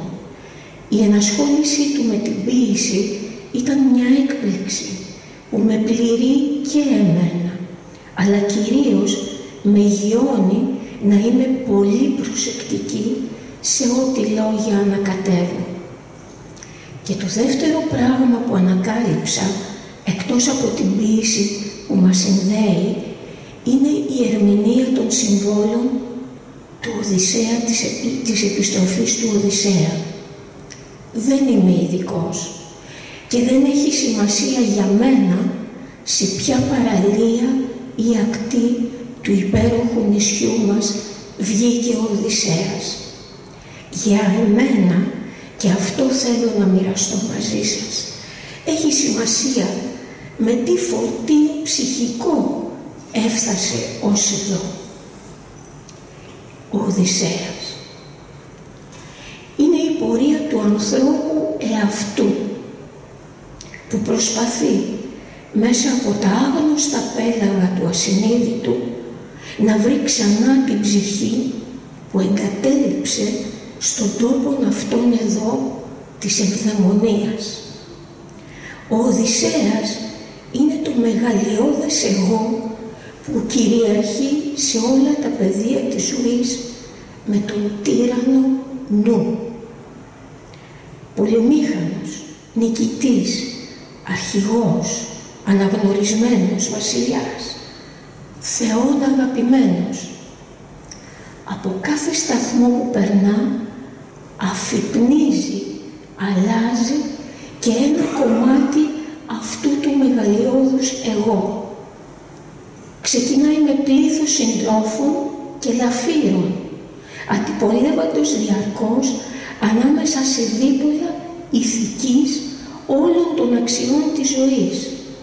Παλεύει μέσα σε αντίρροπες ανάγκες συνεχώς, όπως είναι η αναζήτηση, η ανασφάλεια, η κοινωνικότητα, η ατομικότητα, η αγάπη για τους άλλους και η αγάπη για τον εαυτό. Καταλήγει τελικά στον αλκίνο, χωρίς λάφυρα και χωρίς συντρόφους, που είναι ο ανώτερος νους, που του χαρίζει το φτερωτό πλοίο, που με απίστευτη ταχύτητα τελικά φτάνει χωρίς τίποτα στο νησί της ευδαιμονίας του. Μετά από αγώνα ψυχή και σώματος και νου, που είχε αφυπνιστεί με το νησί των Φεάκων, με εμπειρία και γνώση από το ταξίδι της ζωής. Τώρα πια δεν υπάρχει εμπόδιο για την άφιξη στον αυθεντικό εαυτό με ισορροπία και αρμονία ανάμεσα στον πολυμήχανο νου, στα σωματικά πάθη και την εξερεύνηση και στην ευδαιμονία της ψυχής.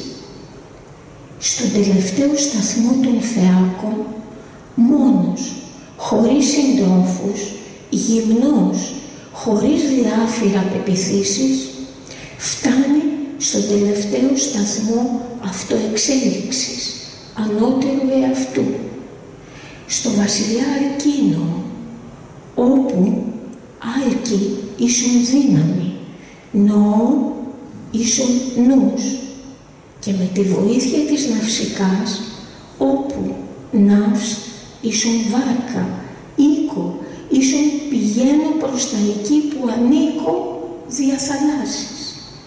Θα ντυθεί στο βασίλειο αυτό της επίγνωσης στο νησί των Φεάκων, όπου φεά ουσία και φάω ίσον φως, και θα καταλαγιάσει σοφός πια από τις περιπέτειες του νου, στην αυθεντική ψυχική αρμονία με όλα και με το όλο, αφού τελικά στην επιστροφή δώσει την τελική πνευματική μάχη με τους μνηστήρες. Στο νησί της άφιξης, τελικά, σε αυτόν τον τόπο της ευδαιμονίας, γίνεται η άφιξη του Οδυσσέα ανθρώπου, μέσα από την εκαθάριση του ελληματικού εγώ ή του μεγαλειώδους εγώ. Τώρα υπάρχει ο ειρηνικός, ήρεμος και σοφός νους. Το ταξίδι αυτογνωσίας του διευρύνει τα όρια του συνειδητού και μπαίνει στα άγνωστα πέλαγα του ασυνείδητου για τη συνάντηση της ψυχής Πινελόπης, που πάντα είναι εκεί και μας περιμένει. Δεν έχει για μένα αιμονική σημασία πού και σε ποια παραλία ή πού είναι το βασίλειο ή ο τάφος του Οδυσσέα, αλλά όπως είπε και η φωτεινή ψυχή του Καβάφη, έτσι σοφός που έγινες, με τόση πείρα, ήδη θα το κατάλαβες ή θα τις. Σας ευχαριστώ απέραντα όλους και ιδιαίτερα τους δύο εξαιρετικές προσωπικότητες του νησιού, τον κύριο Πετράκη και τον κύριο Γαλανό, που προσφέρουν ακούραστα, ουσιαστικά πάρα πολλά αγκάλιασαν και με βοήθησαν. Επίσης, ευχαριστώ τον γεννημένο στην Κεφαλονιά, κύριο Χρήστο Μαρούλη, μηχανικό αυτοματισμού, φωτογράφο άγαλιας ζωής, που μου τους συνέστησε. Μου συνέστησε τις προσωπικότητες αυτές, τον κύριο Γαλλίνο και τον κύριο Πετράτο, που ανεβάζουν το πολιτιστικό επίπεδο του νησιού με όσες δυνάμεις έχουν. Φρόντισαν να με βοηθήσουν στην προσπάθεια άδωλα, ανιδιοτελώς και με ξεχωριστή ανθρώπια. Σας ευχαριστώ.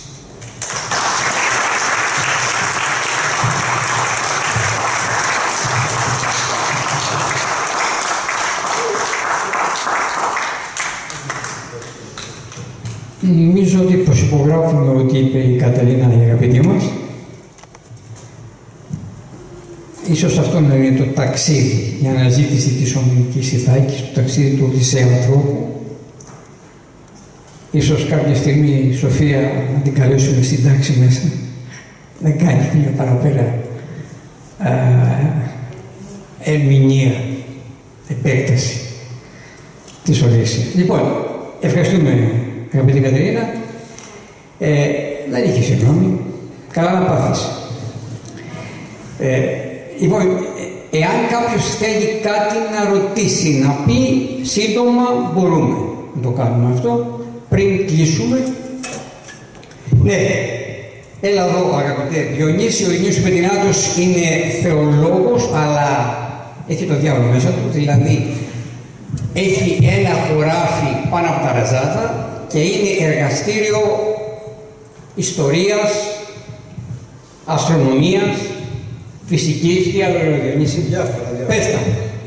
Λοιπόν, και έχει ασχοληθεί και με το θέμα του ομιλικού, τον έχει απασχολήσει το ίδιο που θέλει. Ευχαριστώ πάρα πολύ. Ευχαριστώ όλους σας που είστε εδώ. Λοιπόν, αν μπορείτε λίγα λεπτάκια πέρα να ακούσετε, ο κύριος Πέτρος είπε αυτό για ένα χώρο που έχω. Είναι πάντοτε ελεύθερα επισκέψιμος. Θα σας δώσω μετά όποιος θέλει και ένα καρτελάκι που έχω για να τον επισκεφτεί πάντοτε δωρεάν, να μου κάνει κρίσεις και τα λοιπά σε ό,τι έχω φτιάξει ή να διορθώσω κάτι που δεν έφτιαξα καλά και να μου προτείνει και τα λοιπά. Λοιπόν, θέλω να πω δύο λόγια για αυτά που άκουσα απόψε. Ο κύριος Πέτρος είναι μέγιστος ιστορικός, σαφής πάντοτε, με επιχειρήματα, με ευγένεια, με καλοσύνη, να ακούσει τον άλλο ιστορικό ή τον άλλο απλό άνθρωπο ο οποίος μελετάει. Παροτρύνει όλους να συγγράψουν, να μελετήσουν στοιχεία κτλ. Για το Ευαγγελινό που είπε, γύρω στα 1930, μέχρι τα 1930, τους Ευάγγελους τους λέγανε τους περισσότερους Ευαγγελινούς. Μετά δεν εξέλιπε εντελώς, αλλά έχουμε το Ευάγγελος. Έχω βρει και εγώ αρκετά τέτοια σε κείμενα, πώς τα λένε, και συμβόλαια και πρικοσύφωνα και τα λοιπά, ο Ευαγγελινός και τα λοιπά. Αυτά για τον κύριο Πέτρο. Για τον κύριο Γαλανό μου άρεσε πάρα πολύ η παρουσίαση του βιβλίου, γιατί το ξεφύλιζα ταυτόχρονα εκεί που καθόμουν, και μου άρεσε πολύ ότι δεν έπαιρνε θέση όπως δεν παίρνει και θέση ο κύριος Τσιμαράτος, αν το κατάλαβα καλά, αλλά το αφήνει στην κρίση και των επόμενων μελετητών. Αυτό είναι ό,τι πιο σπουδαίο, γιατί κανείς δεν ξέρει την αλήθεια, αλλά είναι κάτι την οποία ψάχνουμε. Στο σημείο αυτό ήθελα να τον ρωτήσω, εκεί με το νόμισμα που είπε, που δεν το εγνώριζε ο κύριος Τσιμαράτος, που υπάρχουν στην Ιθάκη, νομίσματα με την κεφαλή του Οδυσσέα αργότερα, αν είχε βρει σε όλα τα αρχαία κείμενα που ανέφερε, του Ελλάνικου, του Φερακύρη, του Άμπτρονα, του Σκύμου, δεν θυμάμαι ποια άλλα, αν είχε αναφέρει έστω ένα αρχαίο συγγραφέα που να αναφέρει την Ιθάκη κάποιο τμήμα της Κεφαλονιάς ή την ίδια την Κεφαλονιά. Δηλαδή, αν ο κύριος Τσιμαράτος είχε βρει έστω έναν αρχαίο Έλληνα συγγραφέα, τον Αριστοτέλη, τον Θουκυδίδη, που να αναφέρει ως Ιθάκη την Κεφαλονιά ή ένα τμήμα της Κεφαλονιάς. Αυτό σαν ερώτημα. Και τέλος, την κυρία Κατερίνα, η οποία το προσέγγισε το βιβλίο πέρα την προσπάθειά της, τις ώρες ατέλειωτες στα χειρόγραφα, με πολύ συναίσθημα και αγάπη, έτσι θέλει, ενέσκυψη και ώρες ατέλειωτες μελέτησε.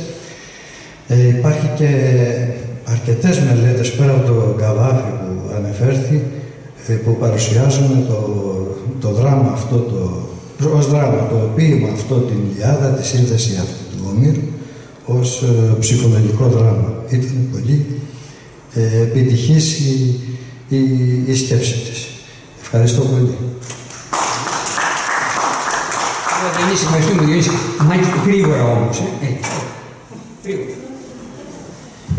Αγαπητέ Διονύση, ευχαριστώ για την πρόκληση, μου αρέσει πάρα πολύ. Πράγματι δεν υπάρχει αρχαίος συγγραφέας που να λέει ότι στην Κεφαλονιά είναι Ιθάκη, παρόλο που έχουμε τα φιακάτα, διακάτα, τοπονύμια κλπ. Τα αφήνω αυτά. Εκείνο που έχει ενδιαφέρον είναι ότι ο Αριστοτέλης λέει ή των Ιθακισίων πολιτεία. Φαίνεται ότι σε αυτό ήταν μια συνομοσπονδία κρατών. Γι' αυτό και υπάρχουν κεφαλινιαίες νήσοι. Δηλαδή για όλα τα νησιά, την σημερινή Ιθάκη, την Κεφαλονιά και τη Ζάκυνθο, και τα λέει όλα κεφαλινιαία νήσι. Αυτά τα λένε ιστορικοί. Όμως υπάρχει η των Ιθακισίων πολιτεία του Αριστοτέλη. Και κάτι ακόμη στη φίλη, είναι σπουδαίο κανείς να ζει τα συναισθήματά του. Γιατί λυτρώνει την ψυχή και λυτρώνει και τις ψυχές. Αυτό είναι. Να είσαι πάντα καλά. Θέλει κάποιος άλλος να πει? Έλα, Παύλος Μποχάγερ, πρόεδρος της εταιρείας Κεφαλονιακών Μελετών. Του ευχόμαστε και καλή δύναμη. Ευχαριστώ, πρόεδρος. Τα συγχαρητήριά μας, εξαιρετική δουλειά, και μόνο που μπήκατε στη διαδικασία, σε εσάς απευθύνομαι, να το φτιάξετε, είναι εξαιρετικό. Εγώ θέλω να κάνω μια ερώτηση, όχι όμως όσον αφορά την ουσία, για το που είναι και Ιθάκη και όλα αυτά, αλλά αυτό το έργο πότε γράφτηκε από τον Τσιμαράτο, περίπου πότε, 1900? 1905 εκεί. Εκείνη την εποχή λοιπόν όμως είναι οι μεγάλοι αρχαιολόγοι, ο Καλλιγάς, ο Μαρινάτος, οι ξένοι, που κάνουν την ίδια προσπάθεια. Το διάβασαν άραγε, είχαν γνώση για τις απόψεις του και ποιες ήταν οι σχέσεις τους. Αυτό με ενδιαφέρει, έτσι έχω περιέργεια να δω, γιατί συνήθως υπάρχουν κόντρες. Ευχαριστώ και συγχαρητήρια και πάλι. Ήταν τότε πολύ επίκαιρο το θέμα το ομηρικό, γιατί είχαν ξεκινήσει ένας καφές στην Ιθάκη, γίνονταν ένας καφές και στην Κεφαλόνη και με το Χούκο παλιότερα και αργότερα με τον Μαρινάτο. Ο Χούκο είναι αυτός που συμφωνεί με την άποψη του Τσιμαράτου, όταν γνώς έψαχνε στη Λακήθρα, στα Μουδαρακάτα κλπ. Εκεί είχαν μια συμφωνία σε αυτό. Και τη συνέχεια αυτών των σκαφών την έκανε μετά νομίζω ο Μαρινάτος στα μέρη εκείνα. Όμως εκεί την εποχή υπήρχε μεγάλη ανταλλαγή απόψεων, άρθρων, επιστολών και σε τοπικές εφημερίδες και στα εθνικές. Δηλαδή αν μελετήσουμε τον τύπο και της Κεφαλονιάς. Αλλά για τον εθνικό θα δούμε πάρα πολλά κείμενα και σε αυτόν τον διάλογο συμμετείχε και ο Τσιμαράτος. Έχουμε επιστολές του σε τοπικές εφημερίδες.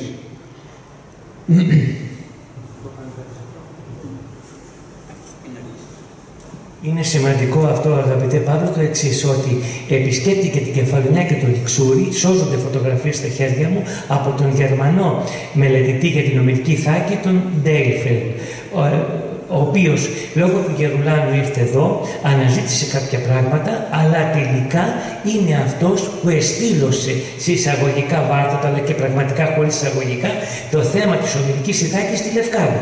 Πήγαινε σήμερα στη Λευκάδα στον Ιδρύο να μιλήσεις ότι δεν είναι ομηρική Ιθάκη, σου παίρνουν το κεφάλι. Και είναι φοβερή η κατάσταση αυτή. Θέλει τόλμη να μπορέσει γι' αυτό και δεν μπορεί να πεις κανείς τίποτε. Ενδείξεις και όχι αποδείξεις ακόμα. Παρακαλώ, έλα. Μα επειδή γράφει και κάμερα, γι' αυτό Μεσίνη. Ναι. Μεσίνη Φαραντάτου.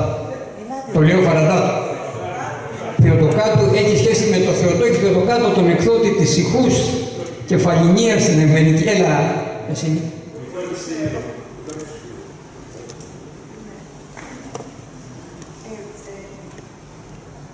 Εγώ θέλω να κάνω μια ερώτηση πολύ σημαντική που την έχω πάντα απορία μεγάλη. Στην Ηλιάδα, όταν συγκεντρώνονται οι διάφοροι βασιλείς να πάνε στην αυλίδα να εκστρατεύσουν στην Τρία, αναφέρεται και ο Οδυσσεύς βασιλεύς των Μεγάθυμων Κεφαλίνων. Ακριβώς έτσι γράφει όμως.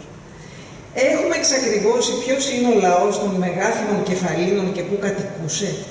Έχει σχέση με το λαό που ήταν εδώ στα γύρω νησιά που σήμερα ονομάζουμε Κεφαλινία, ή ήταν κάτι άλλο, διότι ο μελετητής που ανέφερε προηγουμένως ο κύριος Γαλανός αναφέρει τη Λευκάδα, αλλά έχω διαβάσει και θεωρίες που στην περιοχή του Αγρινίου και τα λοιπά.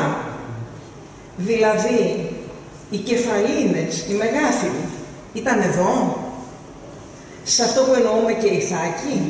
Υπάρχει ένα μπέρδεμα. Αυτό μπορώ να σου πω, Μεσίνη μου. Αυτό που λέει ο Όμηρος είναι ότι ο Οδυσσέας ήταν βασιλεύς του λαού των Κεφαλίνων.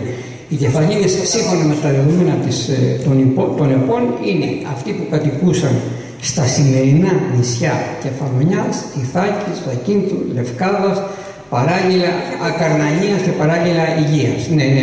Αυτός είναι ο λαός. Ναι, έχει αυτό. Ως Κεφαλίνες.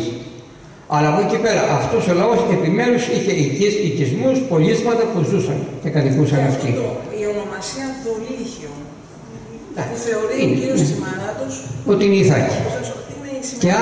Και κάποιοι άλλοι λένε πως είναι η Παλική. Ο Καβαδίας όταν λέει σε εκείνο το κομματάκι του και ένας κεφαλονίτης και ο πίσω από την Δολύχα πάει και φτάνει στο Σιάμ. Ναι, η Δολύχα εννοεί την περιοχή της Ερήσου. Εκεί υπήρχε δήμος των Δολυχίων, επειδή έχει το δόλιχο αυτό σχήμα το μακρύ και έχει μείνει και υπήρχε παλιά και ονομασία. Και τώρα θα πω κάτι που δεν είμαι απολύτως βέβαιη όμως, αν το θυμάμαι καλά, το θυμάμαι όμως, σε μια έρευνά μας στο υποθηκοφυλακείο, Σάμις, αναφέρεται τα πιστοποιητικά που μας ήρθαν ως υποθηκοφυλακείων Σάμις, Δολυχίας και Πρόνων, όπου Πρόνη είναι ο πόρος. Και αυτό πάλι με τις αρχαίες ονομασίες γίνεται αυτό το μπέρδεμα, αυτό το... Ναι. Και υπάγεται και η Ιθάκη. Η Ιθάκη δεν είχε δικό της, είναι Σάμις Πρόνων. Τηρούνται οι αρχαίες ονομασίες. Όπως σε εκκλησιαστικά, η Ιθάκη ανήκει στη Λευκάδα. Αν είναι τώρα, Μητρόπολη Λευκάδος είναι. Μάλιστα. Αυτή ήταν η απορία μου. Αν είναι σίγουρο δηλαδή ότι η Κεφαλίνες... Αυτό ξέρουμε, ναι, ήταν αυτός. Ο λαός σε αυτά τα νησιά. Και από Μάδη και από τις Ξηρές. Άρα να μην το πολύ ψάχνουμε δηλαδή το θέμα. Τώρα έχει σημασία τώρα. Και με βάση τις ενδείξεις, όχι ενδείξεις, αποδείξεις. Πάντως οι Κεφαλίνες είναι οι Κεφαλάνες, όπως λέμε, Ευρυτάνες, Ακαρνάνες, είναι ένας λαός που παλιότερα μας ήρθε από εκείνα τα μέρη της Ακαρνανίας, τα ορεινά μέρη. Και κεφαλή και κεφαλινία προέρχεται από τη λέξη κεφαλή. Κεφαλή με την έννοια του όρους, της κορυφής του βουνού. Άρα οι Κεφαλίνες ήταν παλιά οι κάτοικοι των ωραίων. Άλλο τώρα γίνανε ναυτικοί. Ευχαριστώ πολύ. Λοιπόν, δεν θα τελειώσουμε. Πέρα από όλα αυτά, πρέπει να εστιάσουμε στο γεγονός ότι η NASA, σε συνεργασία με το Πανεπιστήμιο του Κέμπριτζ, και τα ξέρεις πολύ καλά εσύ Πέτρο αυτά, γιατί τα είχαμε παρουσιάσει το 2008 στο θέατρο εδώ του Ιξουρίου, έτσι, αποδεικνύει γεωλογικά ότι η Παλική ήταν ένα ανεξάρτητο νησί. Το πιο δυτικό, το πιο στο έρευος, όπως λέει ο Όμηρος, του ερεύους, και είναι αποκομμένο, είχε ένα μικρό ισθμό που χώθηκε όμως από σεισμούς. Και εγώ θέλω να πιστεύω τους γεωλόγους και την NASA και μετά τους αρχαιολόγους. Απάντησε το Πανεπιστήμιο Αθηνών, αυτό είναι σημαντικό να υποθεί. Απάντησε το Πανεπιστήμιο Αθηνών και απάντησε και νομίζω και το Πανεπιστήμιο στο Λονδίνο ότι δεν υπήρξε ποτέ κομμένο. Κομμένο, δηλαδή εννοώ ότι. Και οι δορυφόροι της NASA. Το κάνανε για τα πετρέλαια. Εκείνη η πραγματική για Βούμπρο, τέτοια πράγματα. Αυτό είναι. Μακάρι όπως θα είναι η παλική ηθάκη, εγώ το θέλω. Άλλο που θέλουμε, είπαμε, να, δίπλα, το ανάψαμε δίπλα στο σπίτι του. Στην τουαλέτα του. Λοιπόν, παιδιά, άλλος που θέλει να πει κάτι. Λοιπόν, ευχαριστούμε και τον Μάκη τον Γαλανό και την Κατερίνα. Ευχαριστούμε και εσάς. Ακολουθεί ένας όμορφος μπουφές δωρεά της Κατερίνας. Να σας πω ότι, να σας ενημερώσω ότι το επόμενο Σάββατο, 20 του μήνα, θα έχουμε μια τιμητική βραδιά για τον Ρίγα Καπάτο από τα Δειλινάτα, παλιό ναυτικό ποιητή, σήμερα μεταφραστή, δοκιμιογράφο, με πλούσιο έργο, με πλούσιο μεταφραστικό έργο. Είναι αυτός που μας έχει γνωρίσει τους Λατινοαμερικάνους ποιητές στα ελληνικά γράμματα, αλλά ο ίδιος έχει δωρήσει μια πλουσιότατη προσωπική βιβλιοθήκη με χιλιάδες βιβλία στην Ιεκωβάτιο βιβλιοθήκη και αρκετά έργα τέχνης και άλλα αντικείμενα. Τον έχουμε καλέσει και θα είναι εδώ το Σάββατο 20 του μήνα να τον τιμήσουμε και θα κλείσουμε την τιμητική βραδιά με τραγούδια Καβαδία, επειδή ήταν και φίλος προσωπικός και κολλητός του Κόλια, του Καβαδία του Νίκου. Λοιπόν, σας ευχαριστούμε, μπουφές. Και υπάρχουν βιβλία για όποιον θέλει να αγοράσει και να μελετήσει παραπέρα το θέμα. Σας ευχαριστούμε και πάλι πάρα πολύ. Απόψε εγκαινιάσαμε και τα μαξιλαράκια για πρώτη φορά, οι παλιοί το ξέρουν. Ευχαριστούμε την κυρία Μύρα Γαβριελάτου που μας έκανε το μέσο και μας φέρανε αυτά τα μαξιλάρια από το Ρήφι, παρακαλώ, η κυρία Μεσίνη. Ο σύλλογος των Ρηφιωτών μας τα έφερε και πάλι σας ευχαριστούμε.